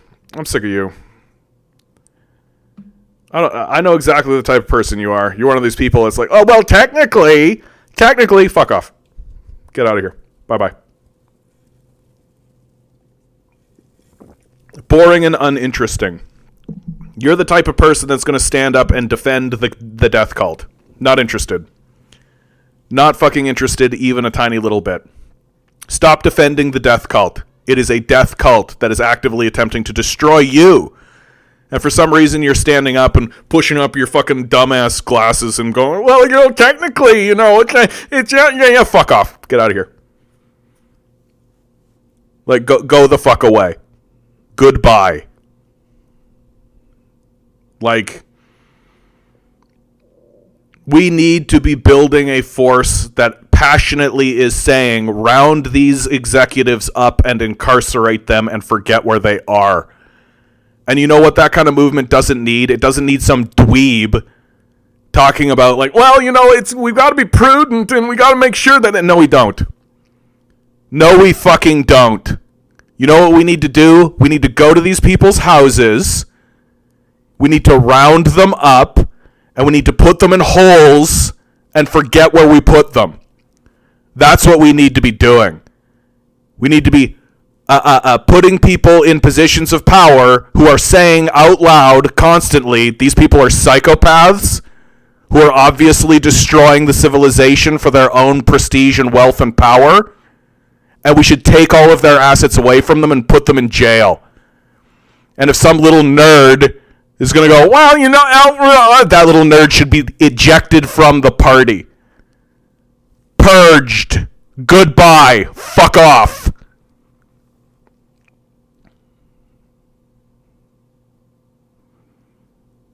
It's hard to deconstruct an entire life of lies. It's like the Matrix. People will defend being slaves. I love this whole Matrix thing that's come up. It's so great watching somebody like what's his name, Tate, Andrew Tate, be like, I escaped the Matrix by buying Bugattis. Like the most bought in person to the concept of what the Matrix represents, saying he's escaped the Matrix. Like the capitalists are just jerking off to him. They just love how fucking detached from reality this guy is. Here's yeah, bud, you escaped the Matrix. Hey, buy this Bugatti, it's red. I escaped the Matrix. Vroom vroom. Yeah, we're the only species that destroy our own environment. Like, and with the gleeful dedication too. Like the gleeful dedication. What about locusts? Here we go, June. Now we're in good territory, right? Like now we're in good territory, right? Humanity is like locusts. That's right. Thanks, June. Just rapaciously consuming everything that is in front of us, and then dying off because we ran out of things to consume. Right? There you go. This is good. That's the quality of people that we want. That's the species that we want to be associated with. Humanity. More advanced locusts. Yeah, it's a fair comparison. I think you're onto something here, June. Locusts. Yeah, we exist. I actually rather like George Carlin's idea that we essentially were created by the planet in order to get plastic. And that the planet was like, yeah, plastic. How do we get plastic? How do we make plastic? Okay, I know how to do that. We'll make humans, and the humans will get entranced, and they'll make plastic, and then we'll have plastic. And then the mushrooms will eat the plastic, and then the plastic will become integrated somehow into the larger system of the Earth, and the Earth will use that plastic to create something that we can't even fathom or perceive, and we will have died off. That built within our DNA is this self-destructive impulse. This desire to just implode and kill ourselves that the Earth has like put inside of us, because it's like, yeah, I got the plastic. I don't need these humans anymore. They're too stupid. They're too fickle. They're too ridiculous. Get rid of them. Right?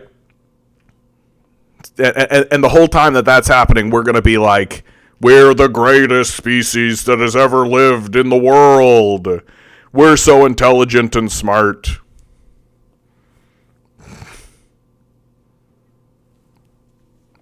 Like,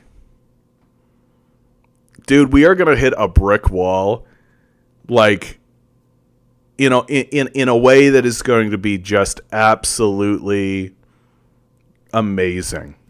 Just in a way that's going to be absolutely amazing. Like, and the entire time we're going to nail this brick wall. We're going to have these dweebish losers walking around being like, well, actually, technically, right? And we're going to have like Christian cults, people wearing bullet crowns, holding meetings, being like, Jesus will come and save us from the apocalypse. Like, it's gonna be absolutely the most catastrophic, ridiculous nonsense that Earth has ever produced, and we're just gonna all of us, all at once, constantly as a species, are just going to be blindsided over and over and over and over and over and over and over and over again.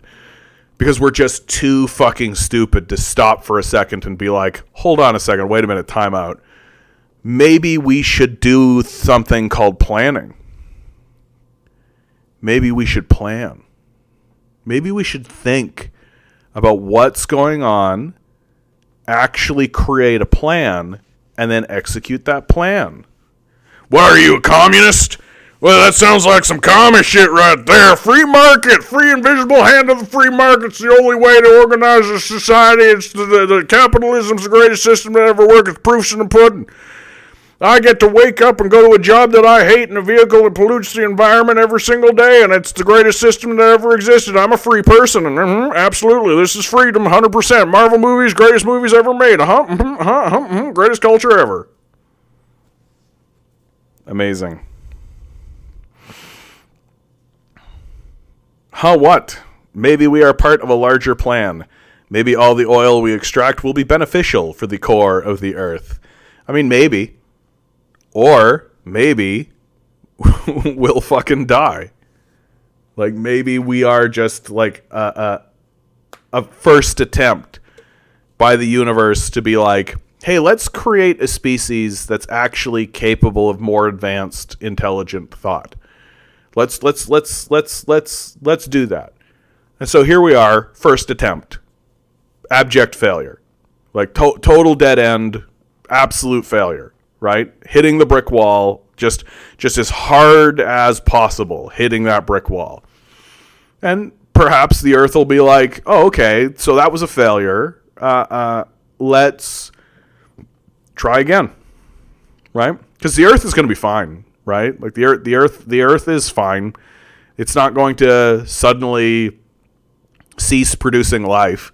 It's not going to stop doing the thing that it's obviously capable of doing. Right? It's going to continue on. I don't think there's anything we could ever do to prevent that process from happening. And we're just going to continue that humanity will just fade away and be completely forgotten and will be remembered completely as just like, oh yeah, like if we're even thought of, we'll just be like, oh yeah, that was just a failed attempt. That's fine. You know, attempt number 1, next. And that's fine. Right? All of this concept of humanity, like reaching the stars and being a spacefaring people, and actually, like, we're not intelligent for that. Like, we're not smart enough for that.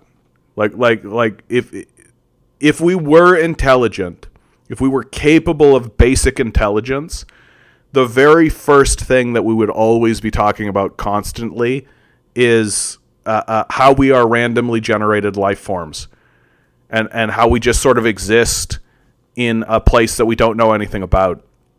And the first thing that we should definitely be pursuing is how do we make sure everybody has access to food and shelter?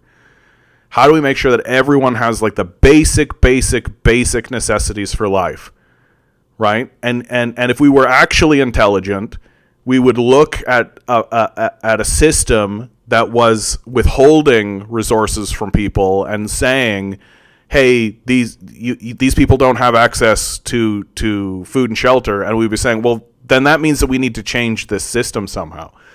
Like, any system that is not providing food and shelter for its citizens is flawed and needs to be changed. But we don't say that. What do we say? Those people are lazy. They just need to work hard. They're mentally ill. That's a justification for their homelessness. It makes total sense that they're homeless because they're mentally ill. Justified, right? That's the evilest justification I've ever heard in my life. They're weaker, so it makes sense that they would be homeless. Because the only people in this society that we're willing to give food and shelter to are people who successfully sell themselves into the system of capital. And that's rational. That's the normal way to think. That's a normal thing. Like, it doesn't get more embarrassing. It really doesn't get more embarrassing. And like, if we were capable of intelligent thought, we would reject that instantly. Just as like a side effect of being intelligent. We're just like, no, that's stupid. Like, the whole point of having a system is to ensure that every single citizen within that system gets access to food and shelter. And if the system's not capable of producing that outcome, then the system needs to be reformed, obviously. Right? Obviously. That's just the intelligent position. And any other position is just some dumb fuck book. Here's a magic book I found. Kind of dim-witted bullshit that people grab onto because they're too stupid. They're still kind of like a monkey. Right? Like, if you're actually intelligent, you just understand that, yeah, the system should produce positive outcomes for those who live within it. Food and shelter should be provided.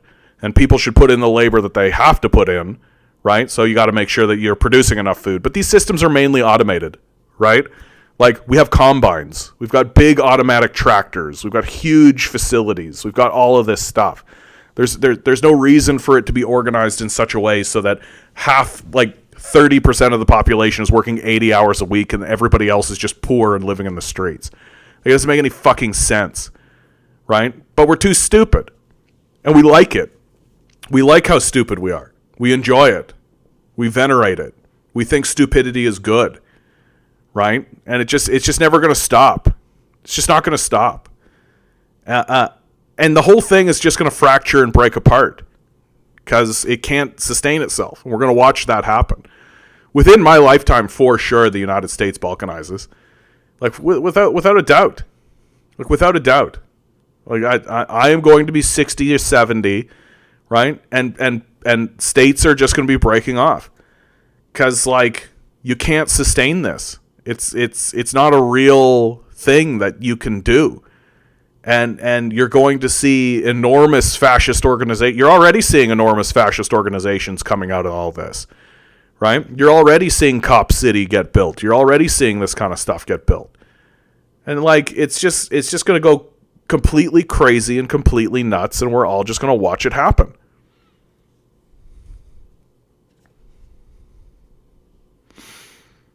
Yeah, we pay trillions in taxes in the U.S. for what? 800 military bases, a bunch of dead bodies, disastrously stupid population. Yeah.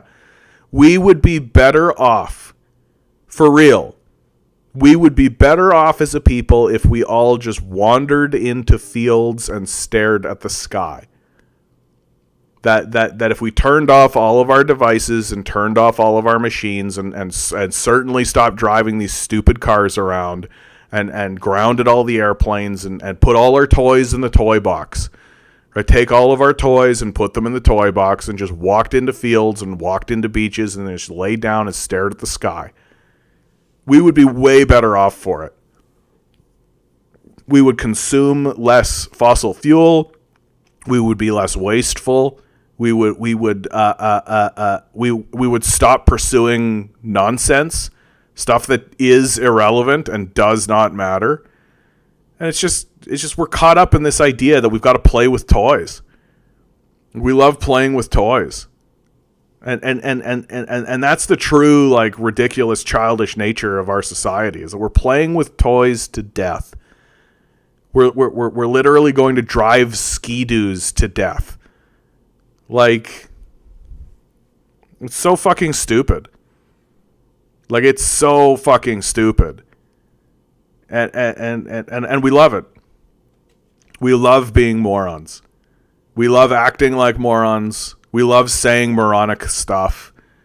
We love being this guy. This guy is like, well, technically, here's the stupidest thing you've ever heard. Oh, well, I see your point, but here's a stupid reason why that's stupid. Like, get the fuck right out of here. Like, get the fuck right out of here with your dumbass shit. Like, we're being completely overwhelmed and completely dominated by a fucking death cult. That's literally designing itself and has designed itself to destroy us. And we're dickering. We're just going and flipping burgers and making lattes and just like, hey, how you doing today? Oh, yeah, it's a nice day today. Definitely can't talk about how climate change is going to wipe us out. Like,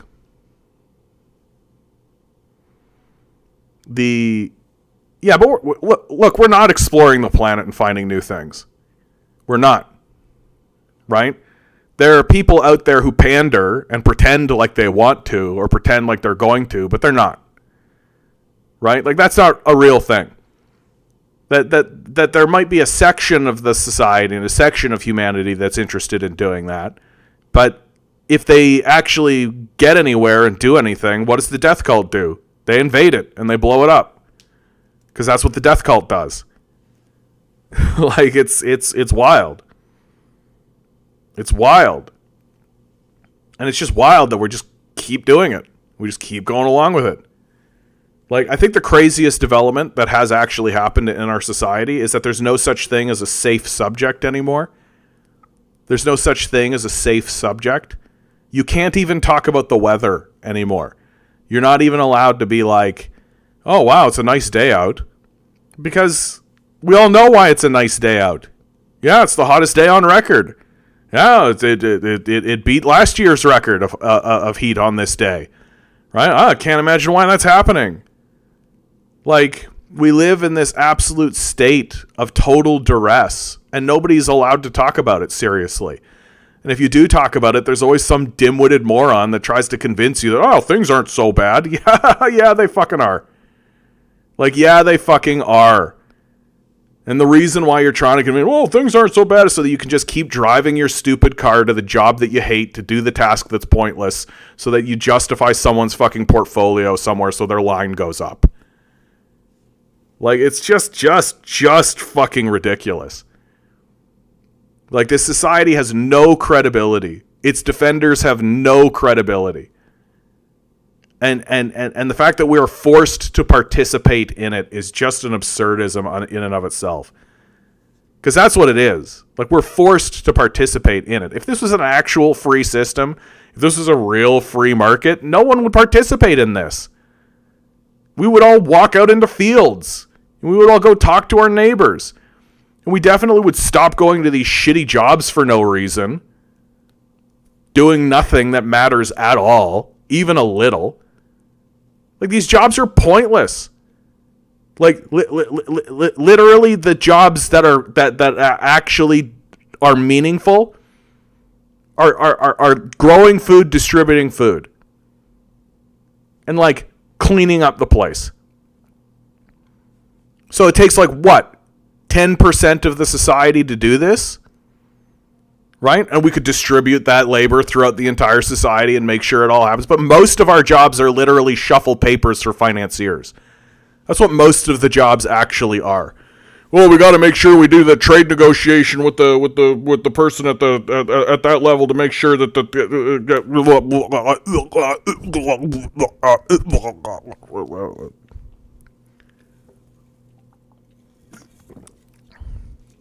it's so fucking stupid. Like, if we actually gave a shit, yeah, you have to go get a job or you're literally threatened to die of exposure and starvation if you don't. Free system. You're free. Capitalism is a voluntary system. Right?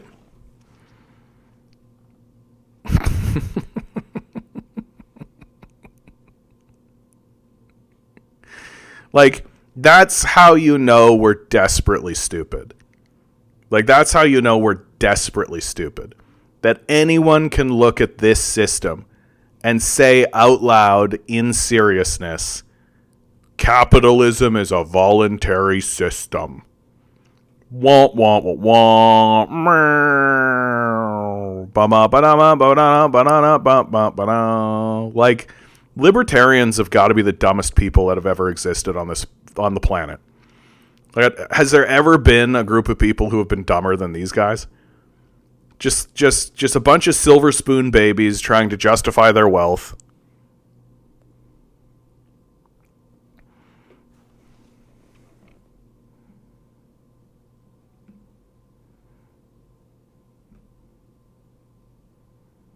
Get the fuck out of here, piece of shit.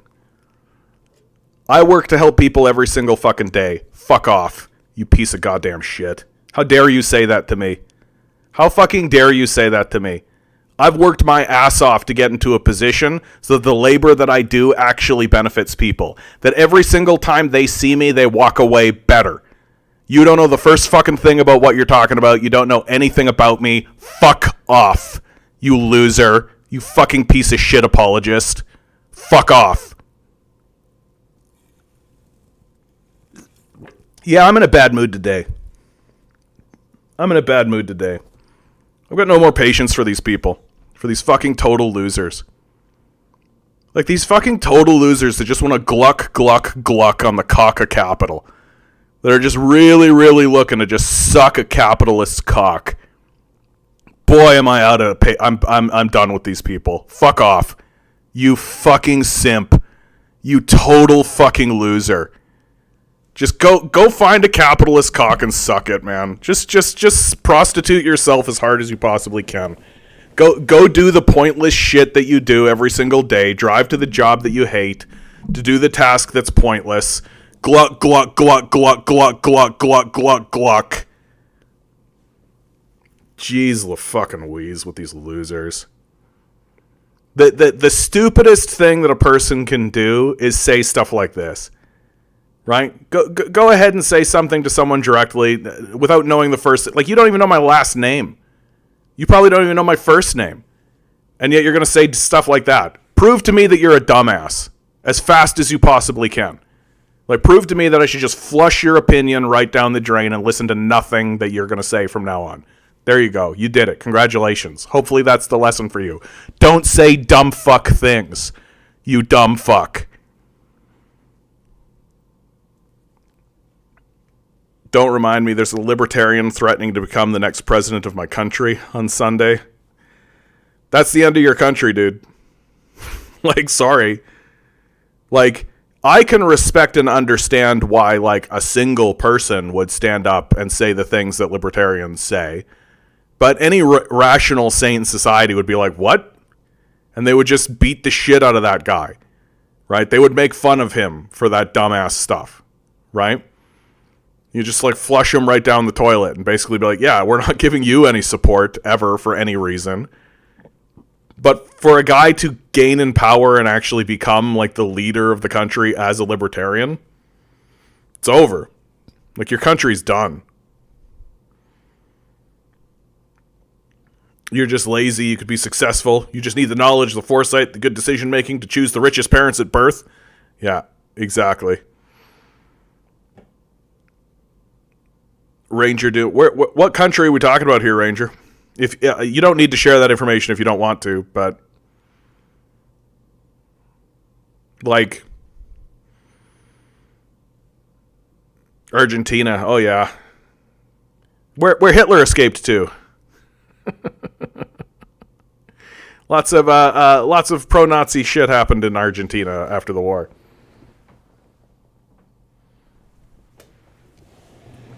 Yeah, we don't even like the other guy that's running against him. Yeah, we're terrified of the libertarian. Yeah, that's how the system of capital works, right? That's how it works. We're gonna have you choose between Hitler and Mussolini and call it a fair election. Yeah, this makes sense. This is democracy, right? This is a legitimate system that is actually functioning, right? Isn't it interesting how every single time there's an election, your choice is basically between Beelzebub or Mephisto? That you're actually just choosing between two demons who and you've got to actually kind of defend the actions of these like lesser demons and the shit that they do. And instead of actually pointing out and saying like, hey, maybe a system that's shitting out two obvious evil psychopath demons who exist to be predators in the society to destroy everything around them. Maybe that's a bad system that we should probably do away with. Maybe that's something that's not working, right? Maybe that's something that's not working. That instead of everybody getting caught in conversations of like, well, how and trying to justify to each other, maybe everybody should get together and be like, yeah, let's go surround the halls of power and shut this whole thing down. Like, there's no legitimacy here. Like, there's no legitimacy to this system whatsoever. Like, you're not obligated to follow the rules and the laws of this system. It's obviously fraudulent. It's obviously fake. Like, you don't need to follow the rules and the laws that Darth Vader lays in front of you, right? Can I ask what system could work? Well, it's great that you asked, Dragonback, because I think that we have very clear examples of systems that have worked in the past, right? A system that has very clearly and obviously worked is the system of Soviets, the system of workers' councils that not only the Soviets employed, but also the modern-day communists in China have employed. That you have a system of councils, and you create electorates that go to the larger body. In the case of China, it's the National People's Congress. And those people essentially run your country. They, from that organization, they elect another system. The issue that we face here in the West is that we live under what's called a dictatorship of capital, right? The only person you can ever vote for is a capitalist. So that's the reason why the system fails, because capitalism is a system of failure. It doesn't actually work. It spreads war and violence and genocide and environmental disaster everywhere it goes. It's not at all interested in doing anything other than that. That it creates despair, except for a small, tiny group of people it needs to continue supporting the dictatorship of capital. Well, systems like the Soviet system and system like the National People's Congress are what's called a dictatorship of the proletariat. That it purposefully and intentionally keeps capital out of the system, so that the decisions that are made by workers for workers to help workers. And in a place like China, for example, like China gets critiqued for, it doesn't have any unions. Yeah, of course it doesn't have any unions, because worker councils are built into their constitution. That if you have a business that exceeds a certain amount of employees in China, then you need to have a workers' council. And those workers' councils have a say in what happens in your in your company.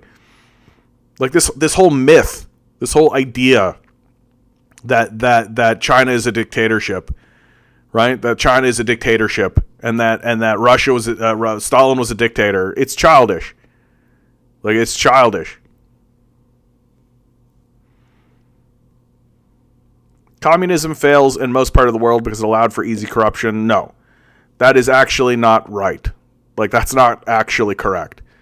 Like, first of all, communism did not fail in most parts of the world. The Americans went and bombed the shit out of it. And most of the countries that the Americans bombed the shit out of, the communists managed to actually win and actually push the capitalists out. They did so at great cost, right? They lost a lot of lives. They lost a lot of infrastructure. They lost a lot of time, effort, right? Like, they lost a lot of economic power because the Americans came in and carpet bombed their countries. Right? Like the way the Nazis attacked the Soviets, right? Like the way the Nazis, I don't know why when we're talking about this, everybody suddenly forgets that the Nazis attacked the Soviets and that 25 million people were murdered by capitalist Nazis during World War II. You think that's going to matter? You think that's going to have an impact on what goes on in your society? Right? But if you actually take a look at what communists actually manage to achieve when they're not being assaulted by capitalists, it's pretty obvious that they're massively successful. Like, the Soviet system was obviously successful in a very clear black and white 1 + 1 = 2 sort of way. The Soviets were able to take an agrarian monarchy where everyone was essentially a feudal serf and change it into the strongest economy on the planet in a single generation. First people into space, capable of defeating the largest, most terrifying capitalist army ever fielded. That's the Nazis. Like, what are you talking about? Communism fails. Like, what are you talking about? I just don't understand where you're getting this outside of CIA propaganda. But when you actually look at it for what it actually is, it's pretty clear that communism was successful and continues to be successful in the modern era.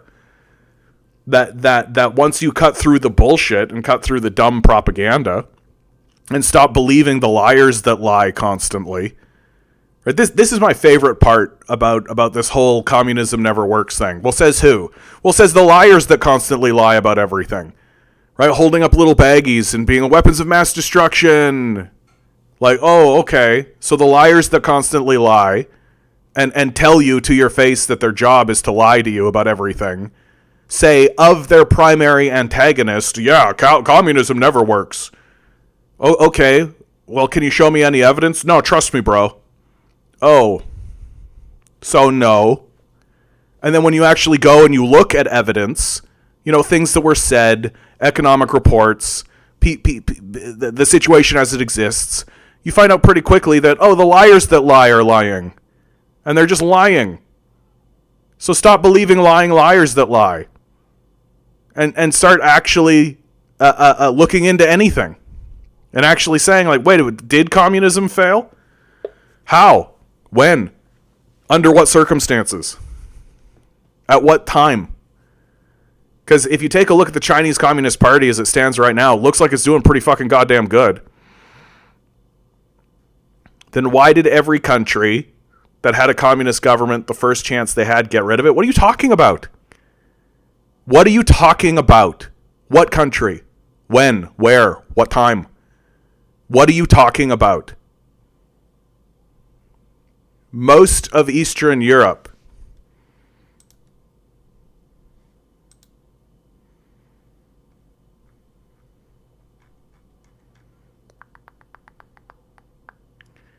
where is it? So the situation of what happened in Eastern Europe is that it was the what's called the fall of the Soviet Union, but it was the retraction.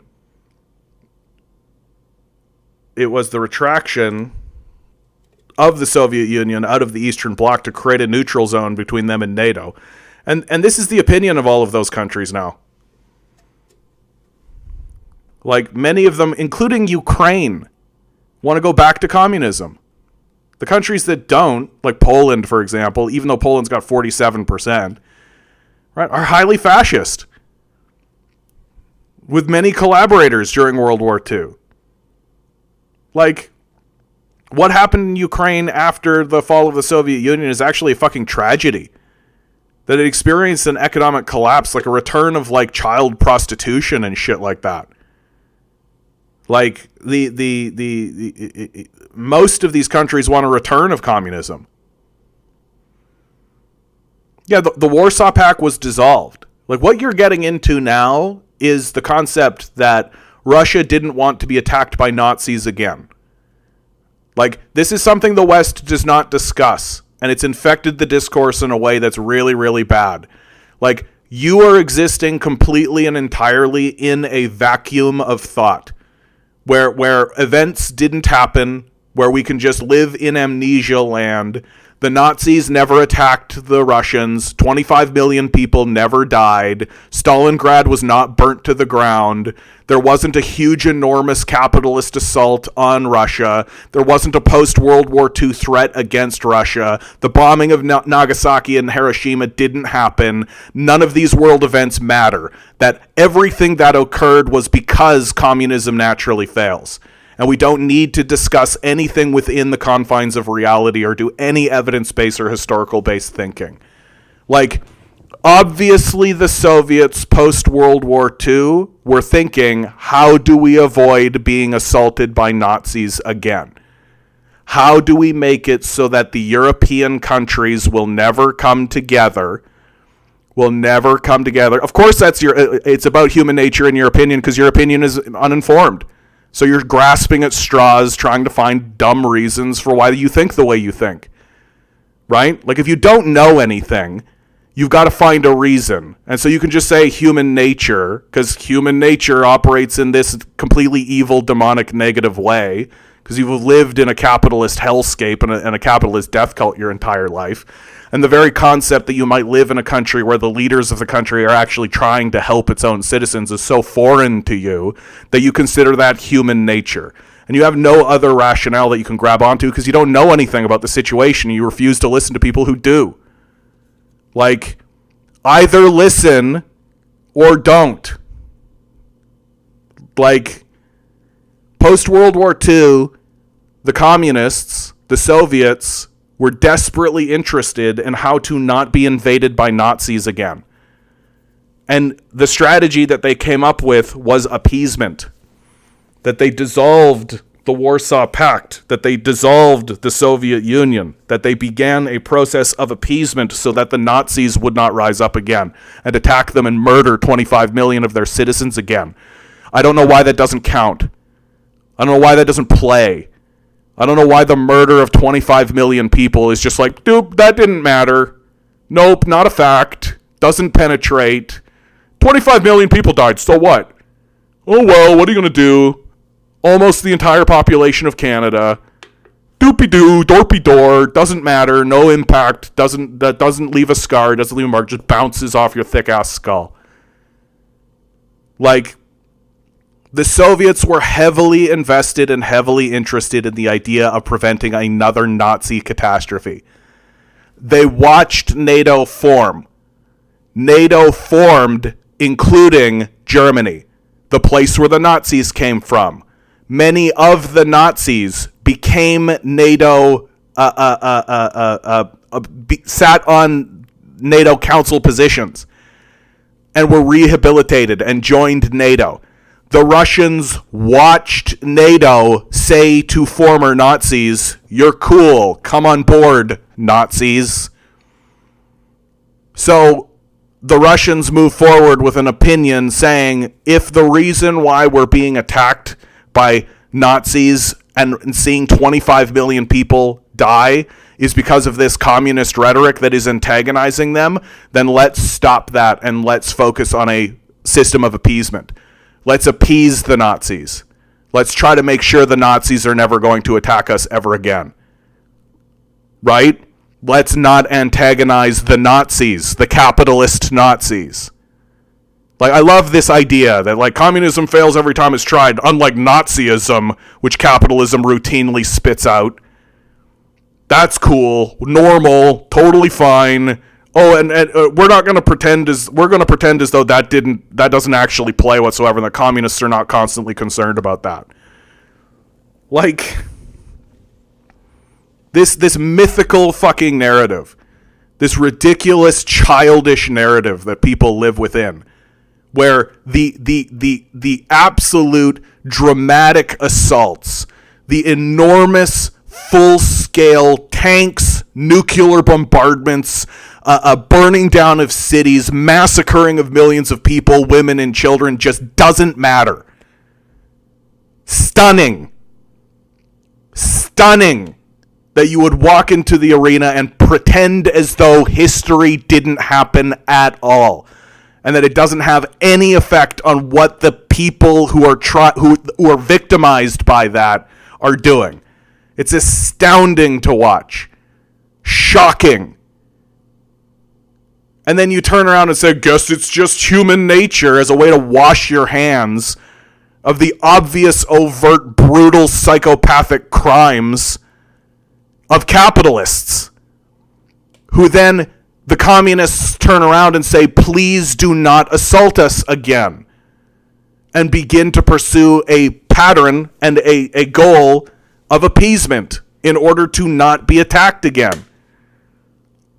Like, and then on top of all of that, you literally have countries today: China, Vietnam, Laos, Cambodia, Korea, North Korea, successful, communist. You just pretend like they're not.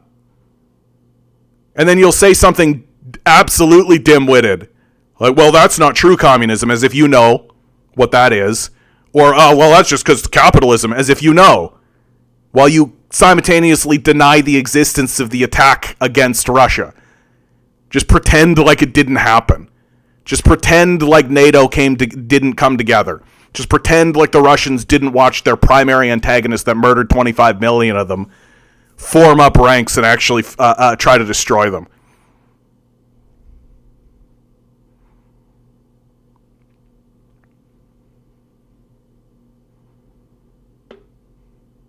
Like, it's just shocking to watch, man. Like, it's just this happy being dumb.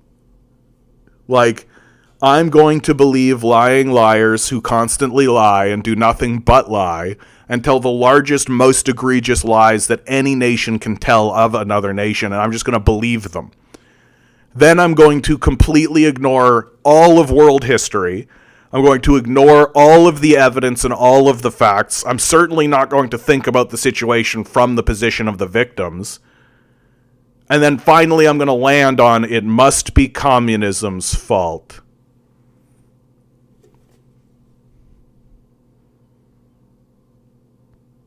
Just me, good to see you. Ligon to Z, I don't know if I said hello. Good to see you, my man. Yeah, but what about the prophets? The line. And just me to answer you, I already did that. I read the letter to America from Osama Bin Laden. Yeah, it's become popular all of a sudden.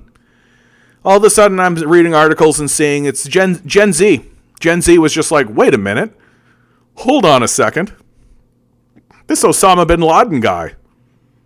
He's saying some interesting stuff. Right? Wait a minute, hold the phone.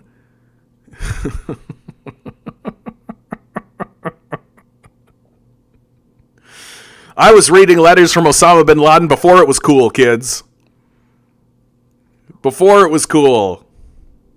And now and now the kids are like, and I mean, to be fair, like I said it before, I'll say it again, right? Like the Gen Z kids were not alive during 9/11. To them, that's history, right? They didn't experience it. They didn't go through it.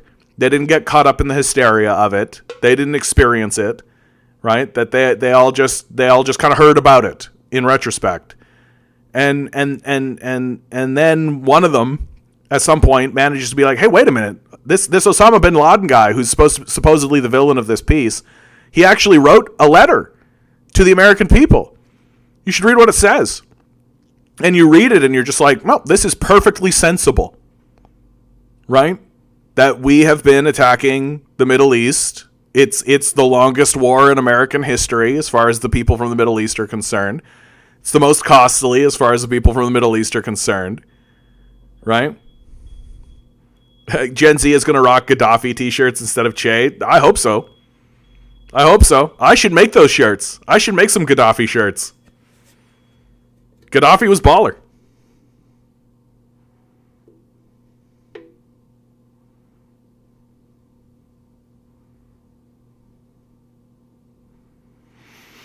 This Dragonback fella. What where are you from, bud?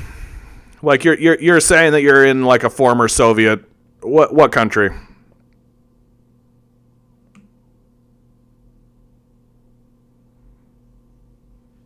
Hungary? Is that what I'm seeing?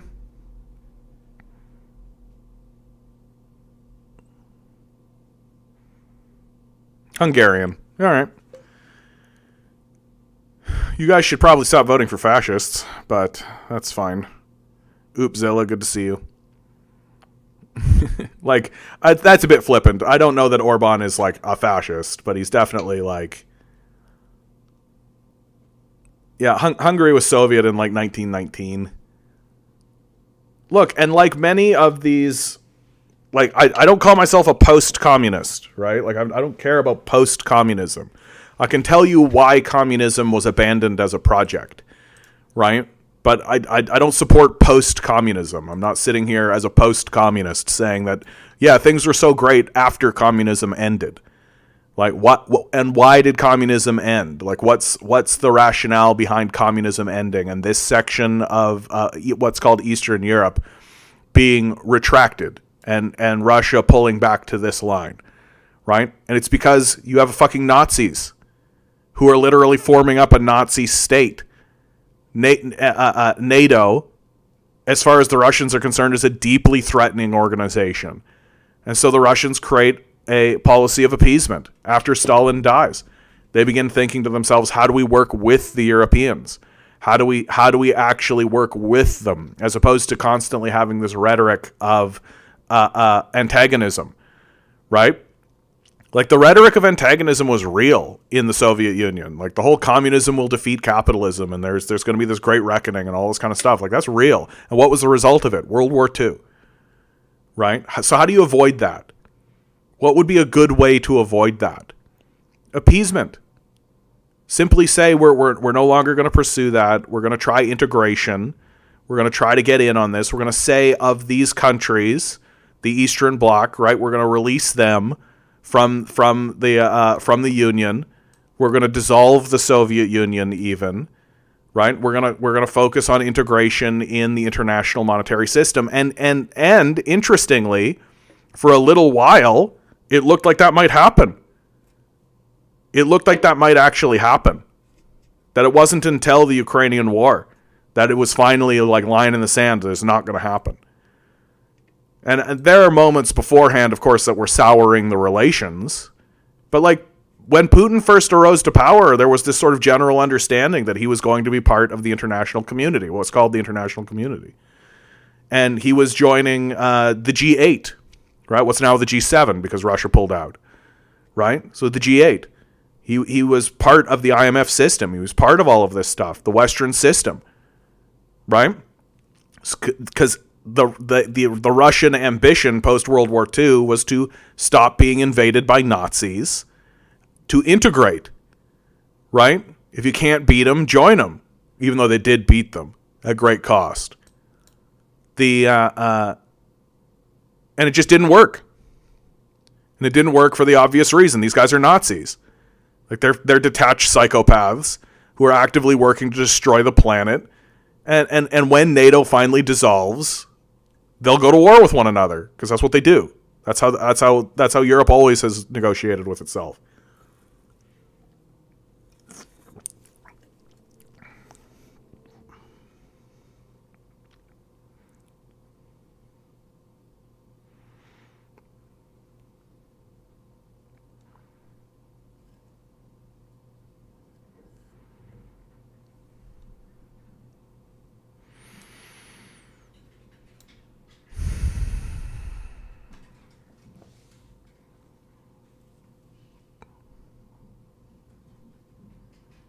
Like the history of Eastern Ukraine is like fraught. It's fraught with war, and like it's straight up like war-torn territory all the time. And it's because of these Austria and Germany and like Poland and all of these forces. Like Europe is a constant state of total war all of the time. All of the time. It's just shocking. Like What's the most shocking to me is like the people of Europe seem down for it. Like there's just nobody ever talking about like, hey, let's chill out. Like let's live in this sort of state of peace.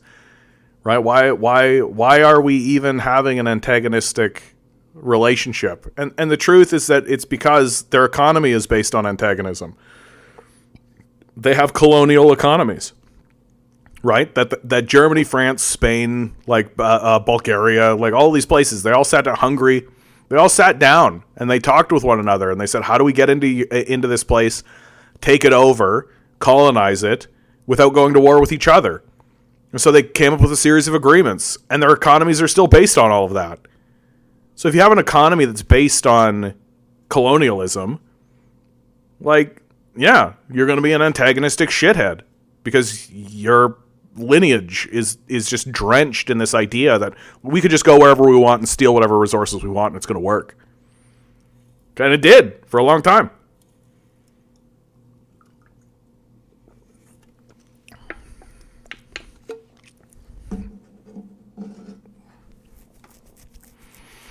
Like, this is the thing. Like, I'm more or less of the opinion, if you don't have radical thinking now, the radical thinking is coming for you. Like, that's the truth. That's the truth.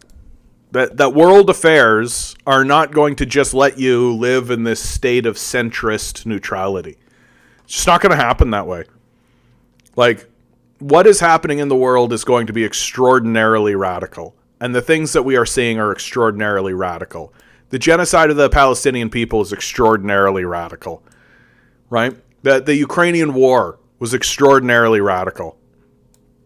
The United States' entire system of global hegemony is extraordinarily radical.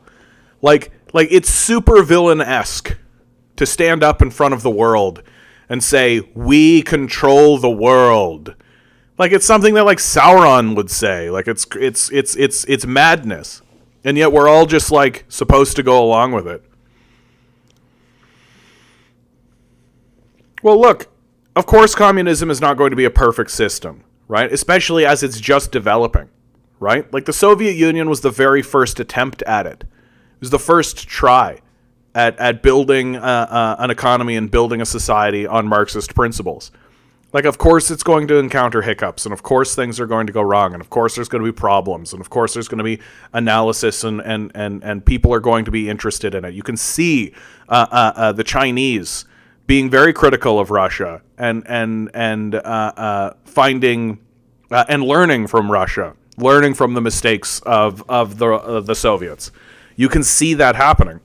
But you compare that to how capitalism works, right? When capitalism makes errors, right, it basically just turns to the winner and says, now you're the king. And that's it. And there's no self-analysis. There's no alteration. There's no change of how people actually look at what they're doing and the system of what they're doing. Everybody just pays fealty to the winner, and you all move on. And that's what happens. Like, there's no sense that like anything should ever be done for the benefit of the populace. There's no sense that anything should ever be done to try to improve the quality of life for the populace. Amongst the ruling class, there's even a denial that doing such a thing is important, or that they even have the need to be able to do so, or the responsibility to do so. That I earned my wealth, so I'm going to keep it. Is fairly prevalent amongst the ruling class, and that they're just turning into like total narcissistic psychopaths who are just retreating into their Versailles palaces, trying to find ways to gain immortality, wishing that they were like the fucking elves from Lord of the Rings, like Peter Thiel. Like, we're living in this incredibly dramatic moment where capital has 100% revealed itself to be completely fascist and completely fraudulent. And while that's happening, there are countries and systems out there that aren't falling for those traps, where the ruling class is not full of these crazed lunatic narcissists who are withdrawing from society and pretending as though they don't have a responsibility to what's going on to the wider society, where there are cultures that are actually building infrastructure and actively improving the quality of life for their own citizens. Like, and we're all just supposed to ignore it. Or say something dim-witted like, it's actually capitalism that did that, you know. Hey, yuckles, that's a serious thing. I'm a real person. Like, we're just supposed to ignore that this exists. We're just supposed to not pay any attention to it. And when we do pay attention to it, we listen to the people who are constantly wrong.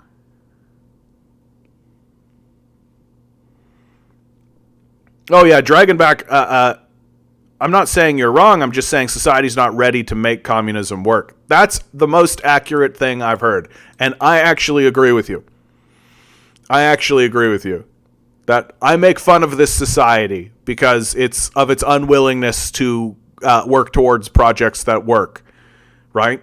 Like, the most likely thing that we're going to see, and some people accuse me of being a bit hyperbolic when I say this, or being a bit like far-flung, right? But if you actually analyze how empires fall, this is actually how this goes. America is going to balkanize, right? Balkanization means that states will begin to break off the larger federated body. The process is going to look real simple, real straightforward, right? The United States is the value of the United States' dollar is going to plummet. It's already in that decline, but it's going to rapidly decline. Why is it in decline? Because the entire rest of the world is beginning to trade with itself off the dollar. That the United States has basically been living in a dollar hegemony for the last 50, 60, maybe even 80 years, where the entire rest of the world was sort of forced to trade on the dollar. And what this meant is that the United States could trade goods to any country in exchange for dollars that it prints. So that's coming to an end. The entire rest of the world is starting to look at the United States and saying, why do we care about your dollar? Why? I don't care about your dollar. Who cares about your dollar? The Chinese are beginning to sell their dollars. They're trying to get out of the American dollar market, right? They used to be the number one holder of treasury bonds, and now they're selling them, and they're getting rid of them. The American dollar is going to plummet. It's not going to crash, I don't think, but it's definitely going to decline fairly seriously. And and what this means is that because the United States doesn't make anything, doesn't manufacture anything, it doesn't produce anything, it doesn't do anything except war, that it's going to get isolated. It's going to get isolated pretty significantly on the world stage. This is going to force the United States into doing two things. It's going to have to stop spending, and because the only thing it spends money on is war, means that it's going to have to start retracting. It's going to have to start shutting down military bases. It's going to have to start withdrawing from the rest of the world, the vast majority of the world population, right? It's going to have to do that, or, and it's not actually or, it is and or, like they're going to have to do both of these things. They're going to have to raise taxes on the rich, because the rich are the only people who actually have the money, right? Like they can't raise taxes on the poor because the poor don't have any money. So they're going to have to raise taxes on people like Elon Musk. They're going to have to raise taxes on people like Bill Gates. They're going to have to raise taxes on people like Peter Thiel, right? So they're going to look at all of the billionaires and millionaires that live throughout the continental United States, and they're going to say, okay, we're going to raise your taxes 0.01%, right? And that's going to be enough for the billionaires to say, well, I don't want to pay taxes. We're hard-nosed libertarian types, right? And they're going to turn to the working class and they're going to say, hey, why are we paying taxes to this federal body? Like this federal body you don't get anything for that, do you? They're just bombing people in overseas in the Middle East. They're not actually doing anything to help you, right? When was the last time the federal government actually helped you with anything? You know what the problem is? The government. What we should do is fund an independence movement. Places like Texas, California, Washington State, even Florida are down for it. Polling shows that even in democratic states, the desire for separation is as high as 30%. So so it's going to be a moment where the desires of the billionaire class and the working class will align, and there will be a generalized balkanization. I suspect it starts in Texas. Texas seems to be the place that it'll begin, because that's where a lot of the billionaires and the millionaires have gone to now. It's where Joe Rogan went. It's where Elon Musk lives, right? And once the federal government turns to these people and says, no, it's time to start paying taxes, they will fund independence movements, and there will be a general balkanization of the United States. And again, I'd like to reiterate, this is the most common thing to happen. It's actually the most likely thing to happen. If you actually look at history, right, you look at the collapse of the Roman Empire, you look at the collapse of the Chinese Empire, you look at the collapse of the British Empire, right? The most likely thing to happen once the empire begins to decline is balkanization.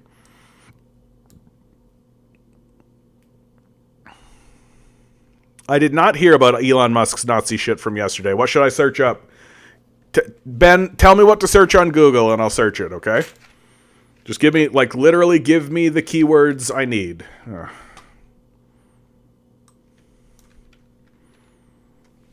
don't know why my default browser became friggin' Yahoo. I gotta fix that up.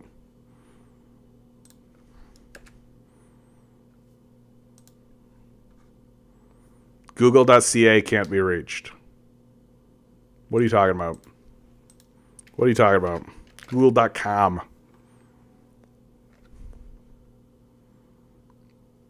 I feel like my computer is actively blocking Google. Elon Musk Nazi shit.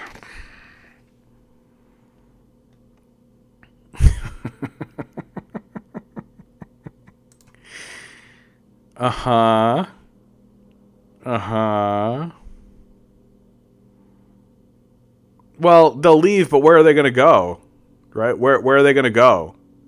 Right? Like, that's the... I feel like my internet is just taking a huge dump right now.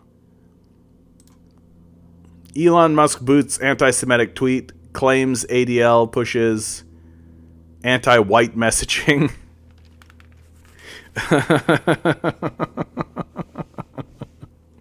Yeah, okay, I mean, I don't know, guys. Like, Elon Musk is pretty, like, black and white, like a racist.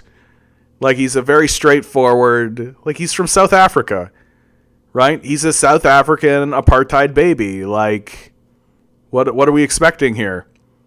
Like, for real, like, what are we expecting? You know? Like, he was born a billionaire. His wealth came from apartheid mines. Like... Oh, big surprise. Hey, guys. And, like, as guys like this get older, right, they get more psychotic. And the reason why they get more psychotic is because they start to realize they have less and less to lose, right? That they don't have anything to lose, right? Like, once Elon Musk turns 80... right? He's just going to do the most anti-Semitic, crazy, racist shit you've ever seen. He's going to fund enormous racist projects. He's going to do crazy racist shit because he's going to be like, well, what are they going to do? Right? Even if they do take my money away, like, oh, well. Like, I don't give a fuck. I don't care about anything other than myself and I'm dying. Right? So, like, guys like Elon Musk just get crazier over time. They don't stop. They don't have like a come to Jesus moment and like find peace or anything, right? They just get nuttier. And so here it is, right? It's just the tip of the iceberg. Like, it's going to get way crazier than this.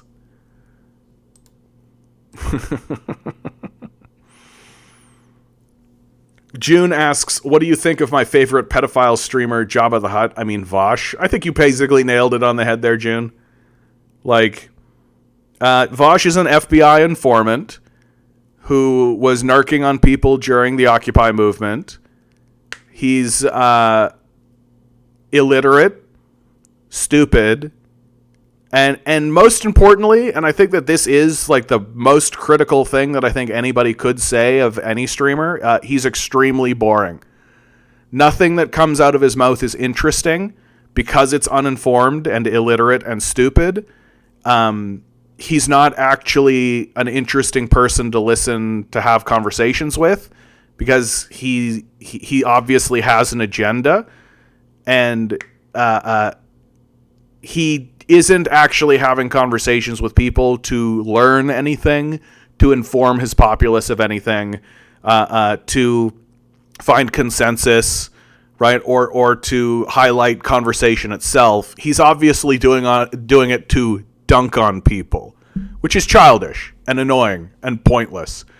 The only people who are more pathetic than Vosh are people who like Vosh, right? And that's basically how he's built his entire platform, is through FBI funding that gives him a spread in the society where he just trolls forums and finds creepy, weird little Nazis who pretend like they're liberals. Like, he's just like the basement of thought. He's the basement of the internet. He's not really worth paying any attention to. He's not really worth discussing.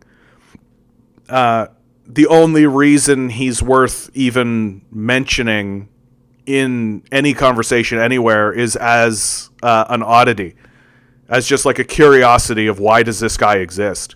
And as proof that if you just give a guy a lot of money, he'll be successful, right? Oh, you just have a guy sit in a room and just talk, right? Well, he'll attract people, right? And it was especially helpful that he was able to do the same grift that Bernie Sanders did, which was try to convince people that he actually cared about like social issues, which he doesn't.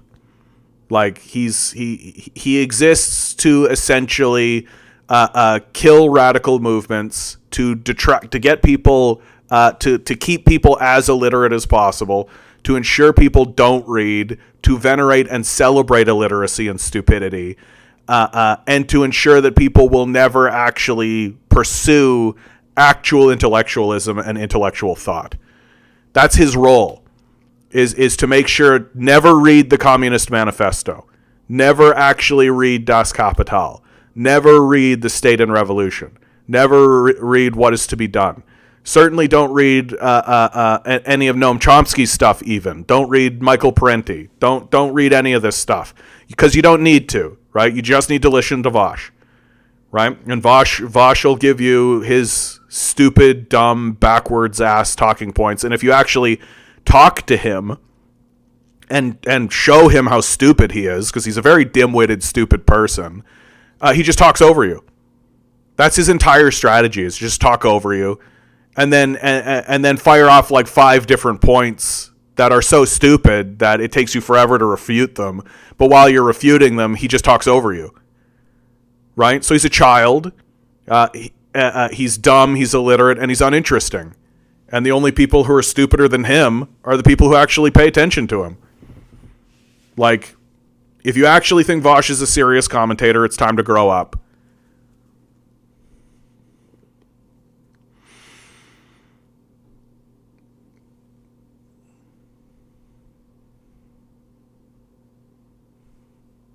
Did I nail it? Did I do it? Nazis that pretend they are liberals. You mean the liberals in my country that defend the last military junta? Yeah. Like, there's a very popular phrase, right? Scratch a liberal, a fascist bleeds. Like, it's pretty accurate, near as I can tell. Like, a liberal just seems to be a Nazi tilting their head and being like, oh, it's so unfortunate that we have to commit a genocide against you. Oh, dang it. You know, I just really wish it wasn't the case that we had to commit a genocide against you, but what can you do? Like, that's it. Like, liberals aren't the ones that will actually do the genocide, but they'll definitely stand by and watch it happen. Like, that's how they operate. That's who they are. So they're not going to help you. They're not your allies. They're not your friends.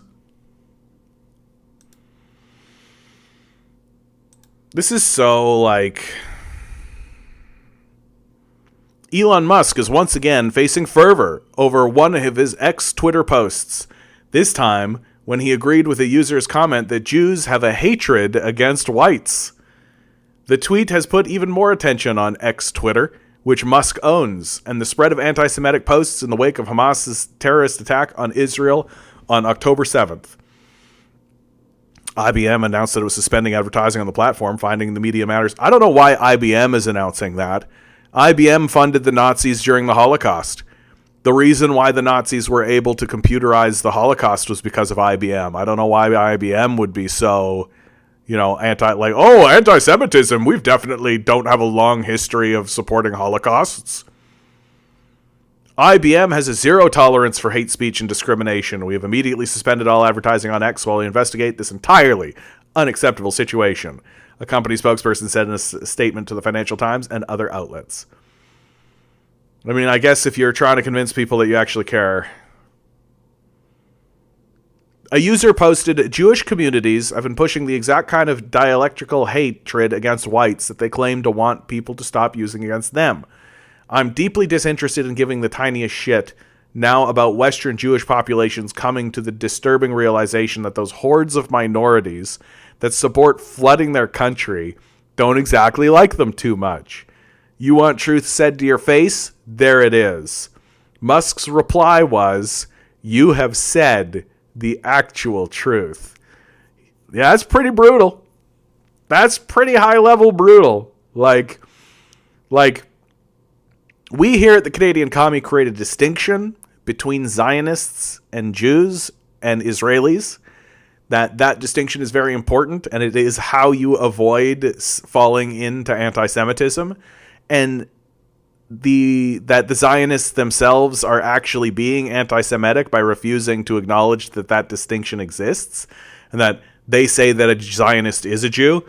and that a Zionist is an Israeli. A Zionist is part of the religion of Judaism, which is false. It would be like saying a Nazi that all Germans are Nazis, and to say anything else is anti-German. But this is straight up anti-Semitic. Like, this is straight up just like, the Jews are coming over and they hate white people. Oh, womp womp womp. Like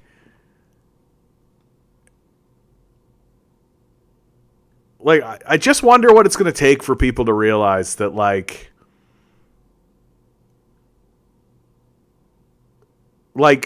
do people not get that Musk is really dumb? Like, that's my favorite part about all of this, is that he's like he knows words, right? He's got like a series of buzzwords, and he's got like a series of factoids, you know?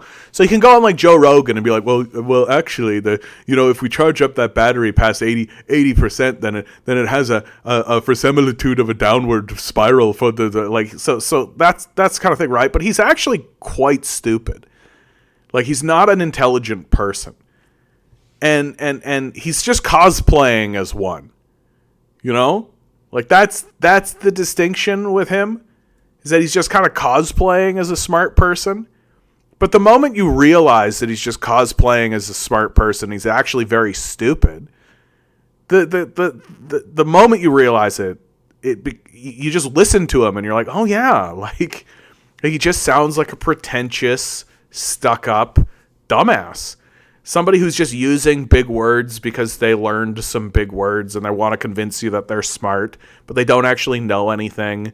And when an actual expert has ever challenged him on any subject, they embarrass him because it's easy to do, right? He's just making shit up. He doesn't actually know anything.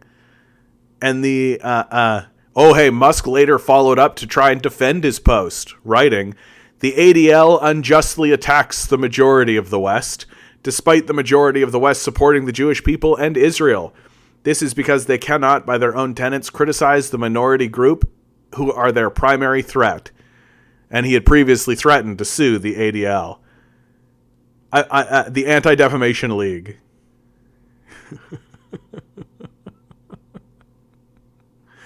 Like, what a weirdo this guy is. Like, why even? Like, why even bother? This is the thing about Musk that really, really, like, started to convince me that he's a very stupid person, right? Like, why would anyone with this amount of wealth and this amount of influence and this amount of power give a fuck what I think? That's the thing about Musk that kills me the most. Like, he's so desperate to have adoring fans that he wants everyone to love this guy. And he wants everybody to be connected. Like, why would he even do this? Right? And like, but just me. So let's take the position. Let's do this. Okay. Let's say, so the ADL is a Zionist organization. Great. Okay, cool. So what Musk is failing to do then, because he's a very stupid person, is he is failing to create that distinction. That the original comment here is Jewish communities. Not Zionists, not Zionism, Jewish communities. Right? Musk still has adoring fans. They're creepier than ever.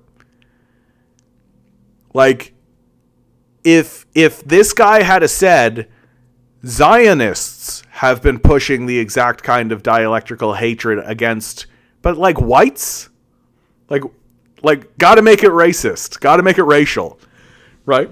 Gotta make it about race. Like it can't be about, it can't be about like the American people, right? It's got to be about the whites.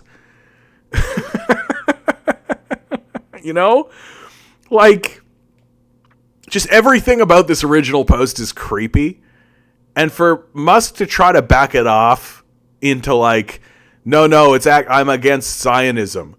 Zionism is what we're talking about here. It's like, I think there's a bunch of different ways that you can go about doing that, and none of that is about saying you have said the actual truth against a guy that's writing pushing hatred against whites.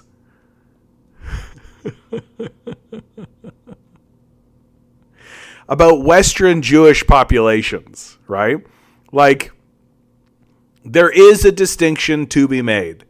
And again, I will state what that distinction is and why it's... No, I understand you weren't defending him, but it's a point worth bringing up. It is a point worth bringing up for myself and for you and for everybody else, right?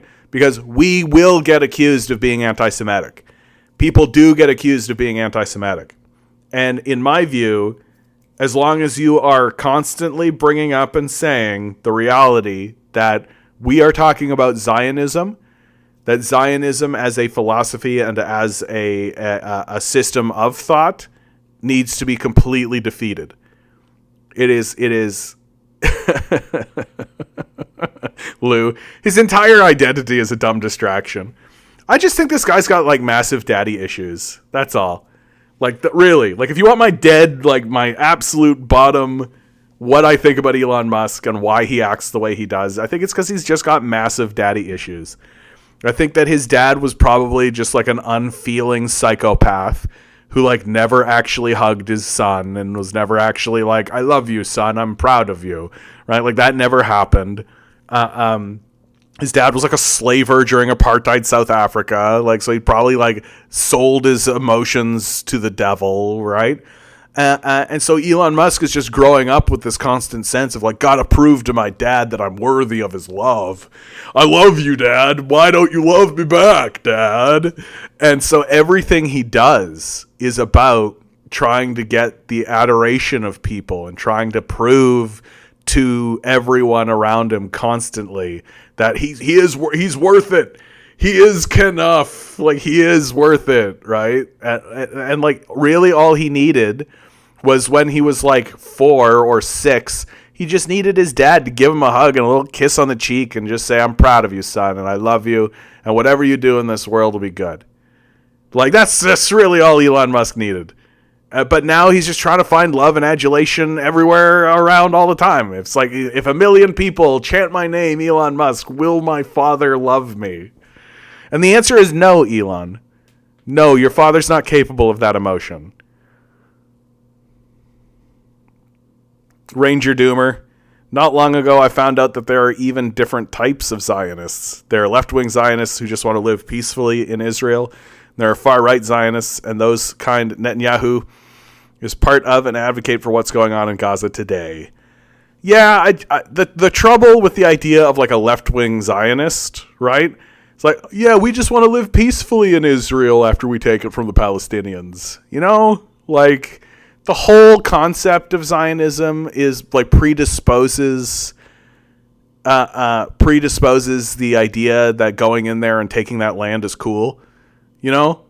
That like, yeah, it's totally fine for us to go in there and take that land and then live peacefully, bro. Yeah, totally normal.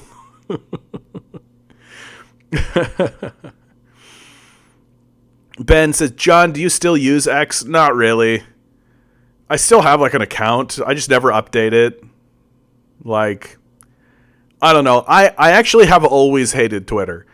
Like, from the beginning. Like, I used it like 3 times and was just like, I hate this.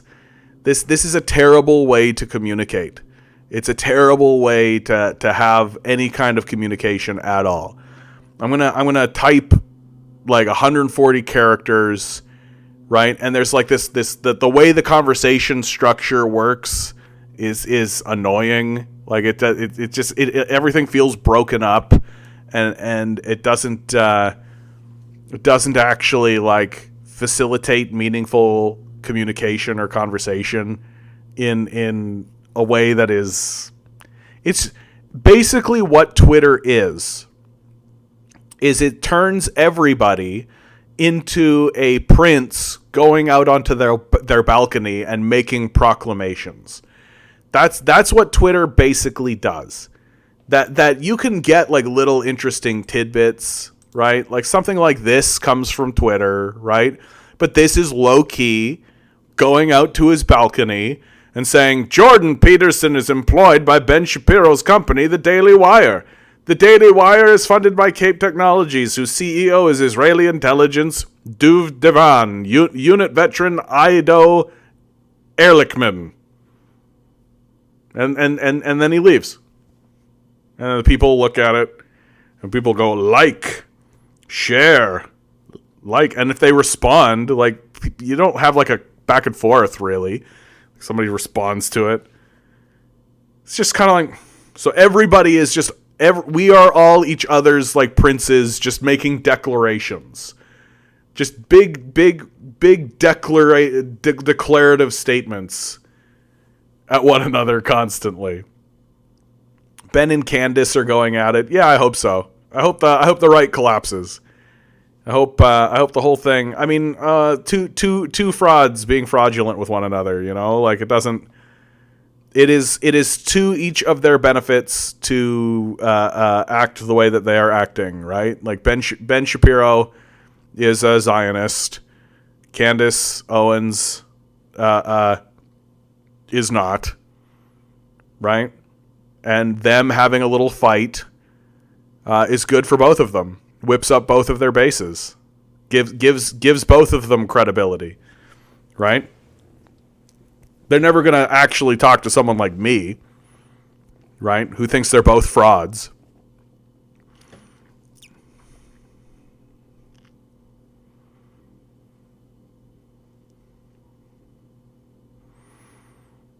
Yeah, Twitter won't even give you enough characters to finish an idea. It's like it's done on purpose so that whatever you write is meaningless. Well, and also I think that Twitter is really only, like, Twitter's only real use is to share larger articles, right?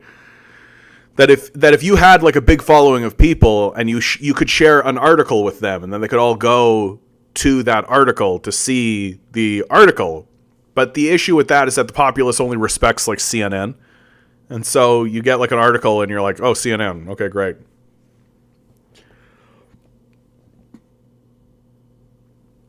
Yeah, he employs her, told her to quit. Yeah, fantastic. Yeah, I mean, Ben Shapiro's an enormous loser. Like, he is. He's just this enormous loser. Like, I don't think that he is self-aware. I don't think that he actually understands anything about the society that he lives in. He has a level of literacy that gives him a certain degree of credibility, but the way that he thinks about the world is so deeply flawed that you can't trust anything that he says. Like, he believes that there is a magic book that you have to adhere all of your thinking to. Like, the minute that you have that kind of thinking, the minute you have that kind of pattern of thought in the way that you view the world, you can't be trusted any longer. Right? That just because he picked the book that is the book that gets traditionally picked, right? Because it's what his daddy picked, right? His daddy was like, this is the magic book, son. He goes, wow, there's a magic book that tells me everything I need to know about how to live my life. Magic book, right? That I don't read and don't know anything about. And so the magic book tells you what to do. Well, I mean, the second you do that, then, like, what, can I grab Harry Potter?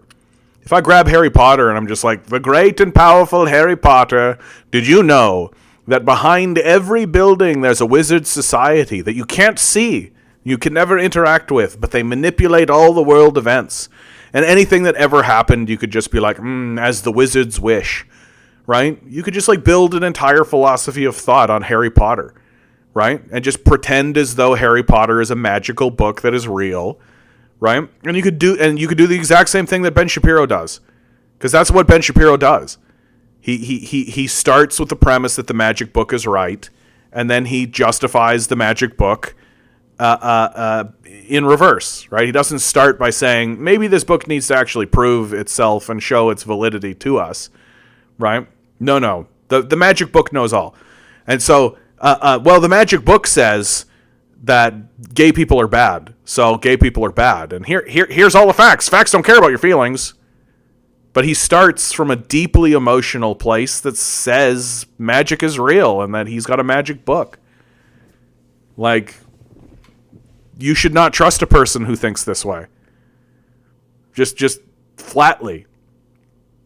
Like, if you want to have, like, a religious conversation, if you want to actually have a spiritual conversation, like, the thing that kills me the most about guys like Ben Shapiro is that they really make it more difficult to have a serious spiritual conversation. Because people who are actually serious about existentialism and spirituality and all that kind of stuff, like I don't grab a hold of the Bible and say this is a magic book. Like I did when I was a little boy, right? Like I did when I was a kid. But then I grew up and I said, yeah, probably not, right? This isn't a magic book. That it was probably a book that was written by people who were going through a specific historical moment and struggling with the larger issues of what it is to be alive. And why are we alive? And what are we doing here? And it makes it really a lot more difficult to have those conversations, to have people walking around being like, I have found the one true book. The Holy Bible was written by the hand of God himself. Obviously dumb, like really stupid. Right? And everybody's doing it, right? The Quran was written by God, the hand of Allah, and this is the one true way and no other way. The Vedas were written by the force of Brahma, and no other thing shall ever be a thing. It's all stupid. It's a stupid way to think, and it's a stupid way to look at the world. Like, obviously all of these texts were just written by the people who were contemplating the nature of their reality in the historical moment, right? In the historical moment that they were in, and they were trying to grapple with larger existential forces and what the meaning of our existence is, and why should we be alive, and what are we here to accomplish, right? And that gives them validity. That does give them validity. Like, you should read the Torah, and you should read the Bible, and you should read the Vedas, and you should read the Quran. You should read these documents. You should read the works of Confucius, right? You should read these things because they are all attempts by human beings, well-articulated, well-educated human beings to sit down and struggle with the reality of what it is to be a human being in the world, right? Why should we should not reject these writings just because lunatics have laid claim to them, right? Just because there's a guy walking around being like, this is the magic book of all magic books, doesn't mean that we should believe them. Nor does it mean we should allow that thinking to infect our own interpretation or our own ability to read this stuff. And it's interesting, helpful stuff. There's, like, the book of Ecclesiastes is a very interesting book. The book of Job is a very interesting book. Like, these are the book, even like the Psalms and the Proverbs are interesting, right? The story of Christ is an interesting story. The book of Revelations. If I were to read the book of Revelations aloud and there was like a Metallica like background on it, people would be like, this fucking metal. This shit is metal. Holy shit. Like, and then the beast will arise. Like, it's crazy. Like, it's fucking like it's a mushroom trip that John wrote down and was like, that's awesome. And it's basically what it is, and it's awesome. The Book of Revelations is awesome. Like, it's super kick-ass. But the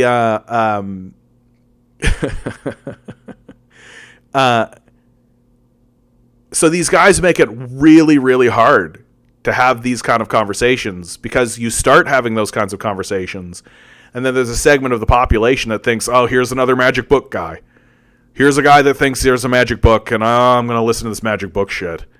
Right? And then you're constantly needing to be like, no, it's not a magic book. Like, oh my God, I can't believe that we're defining this conversation through the lunatics. Like, we're constantly needing to define the conversation through the lunatics, or at least reaffirm that we're not defining the conversation through the lunatics. Like, how do we actually have these conversations? And so it makes total sense to me that a huge segment of the population is just like, fuck all that.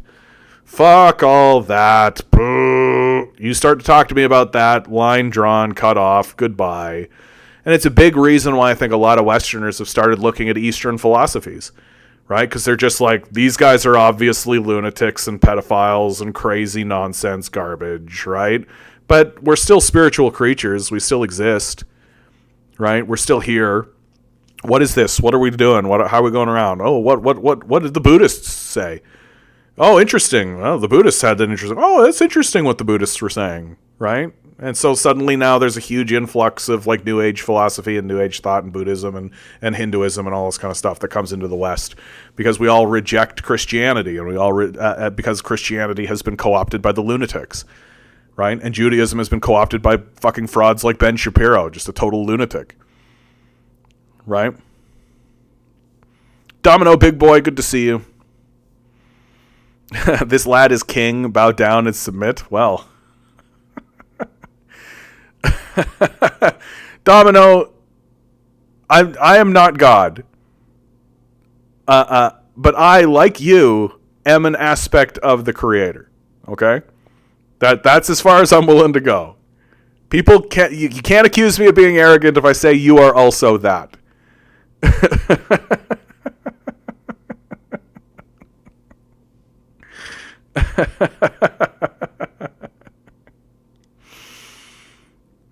Like, this is the thing that kills me about this reality that we live in, man. Like, we could all just be sitting around discussing the existential nature of our reality from a very reasonable position. From just like a very reasonable, like, well, we've all been randomly generated. Here we are, right? It just so happens that you were randomly generated as a white guy in Manitoba, or that I was generated that way. It just so happens that I came out in Manitoba, Portage la Prairie, Manitoba, right? It just so happens that I was in this sort of Protestant Irish culture, right? Just so happens that all of that's the case. But it just so happens that that's where I am. Right, just like it just so happened that there was a person born in Africa, and like it just so happened that there was a woman born in China, and it just so happened that there was a black man born in America. It just so happens, right? And it blows my mind that this is not the foundation upon which all of our thinking rests. That we're randomly generated into the world. It just so happens we're here. And that the force that generated us probably has more to do with what's going on than you do. Right? That you want to take full control and full power. And the richer you are, the more you think that you can do that. Even though these guys are obviously demented. But you don't really. Like, this is what I love when people ask me about free will, right? It happens from time to time. A person will ask me about free will. That, John, do you believe in free will? Do you think we've got free will?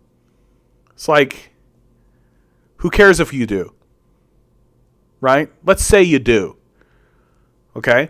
You have free will. Congratulations. Right? You've got free will. To me, this is not much different than a grain of sand on the bottom of the ocean proclaiming that it has free will. Like, maybe you do. Right? Maybe that grain of sand can actually move around and build a sand castle. Right? That the grain of sand will take all of its wealth and all of its power that it was born with, right, that it came into its existence with, and it'll build a sandcastle. And it'll look at the sandcastle and be like, look what I did with my free will, this enormous sandcastle. Well, you know what's going to happen? When that little grain of sand gets washed away like all of the rest of the grains of sand, the water's going to move and the sandcastle goes away. So there is your free will. So Peterson and Shapiro are part of Hasbara. I don't know what Hasbara is, but yeah, like, I mean, There's a reason why they're talking about genocidal. Like, there's a reason why they're talking the way they're talking. There's a reason why they've become pro-genocidal maniacs. Human society is just billions of monkeys smashing keyboards, and occasionally we get Shakespeare. I actually don't like that, Corey, because it sort of precludes, like, it sort of just says that there's a randomness, and there is a randomness, but like I feel like this reality is the not the mask, but definitely the veneer for which creation shines through. And that the light that exists within you, this is going to get kind of hooby-jooby, but this is the language that I'm choosing to use. Like, the light that exists within you, the creative light that exists within you, the creative force that exists within you, well, that creative light and that creative force can stop inside of you and never shine into the world. But you can let that light shine. You can let that light, the creative force, you can shine the light of your creator into the world. But you've got to know that that's what it is. And you've got to say, shining the light of my creator into this world is more important than anything else that I want to achieve or do. That my own ambitions or ideas or thoughts as a scared little monkey clacking on a keyboard matters a lot less than simply shining the light of my creator into the world. And I feel like that's what I try to do, is to shine that light and allow the creator to come into the world.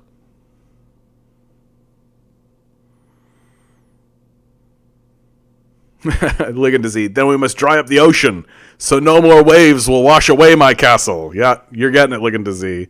Now you're a real billionaire. Corey, I'm referring more to the fact that it kind of doesn't matter how creative or talented you are. If the other apes don't recognize it, it's lost to time. It's that lightning in a bottle timing problem. Yeah. What you're talking about is what I would call the zeitgeist or the collective consciousness, right? That you encounter artists. You encounter artists that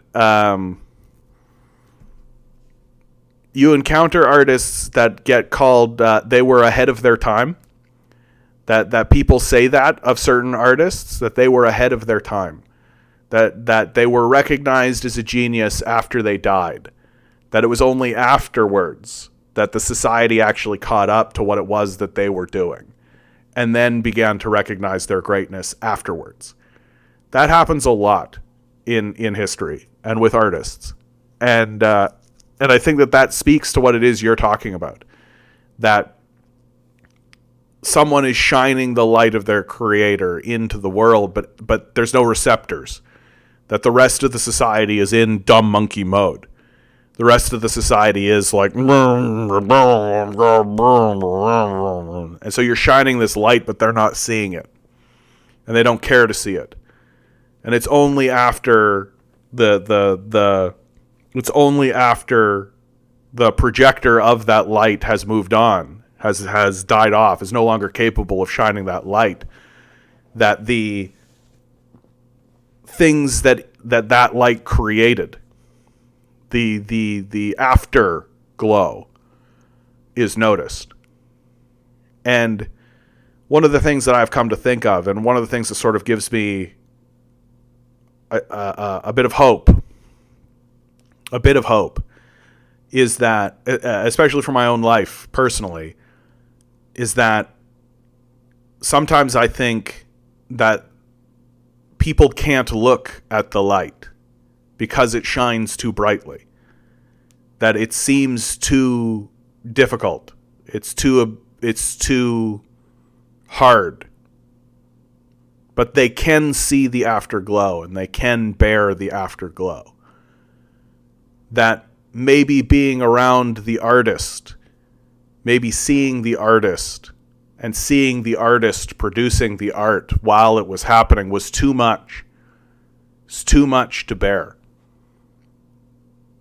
But once they're gone and you see the afterglow, then you can actually see it and actually look at it and actually understand that, oh, this person understood. They understood.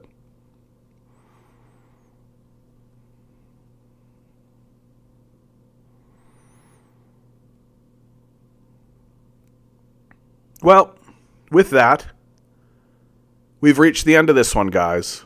Be sure to like, share, subscribe if you're still here. Hit the bells, hit the whistles. Think about donating. That always makes my day. Most importantly, let people know I exist. That's the most important thing. Let people know I exist. And always remember, guys, each and every one of you is a quantum being walking around in quantum energy. These billionaires are spending hundreds of billions of dollars in the hopes you'll never realize it. You'll just stay the good little commodity they need you to be. Rebel. Revolt. Repent. Good luck. We're going to need it.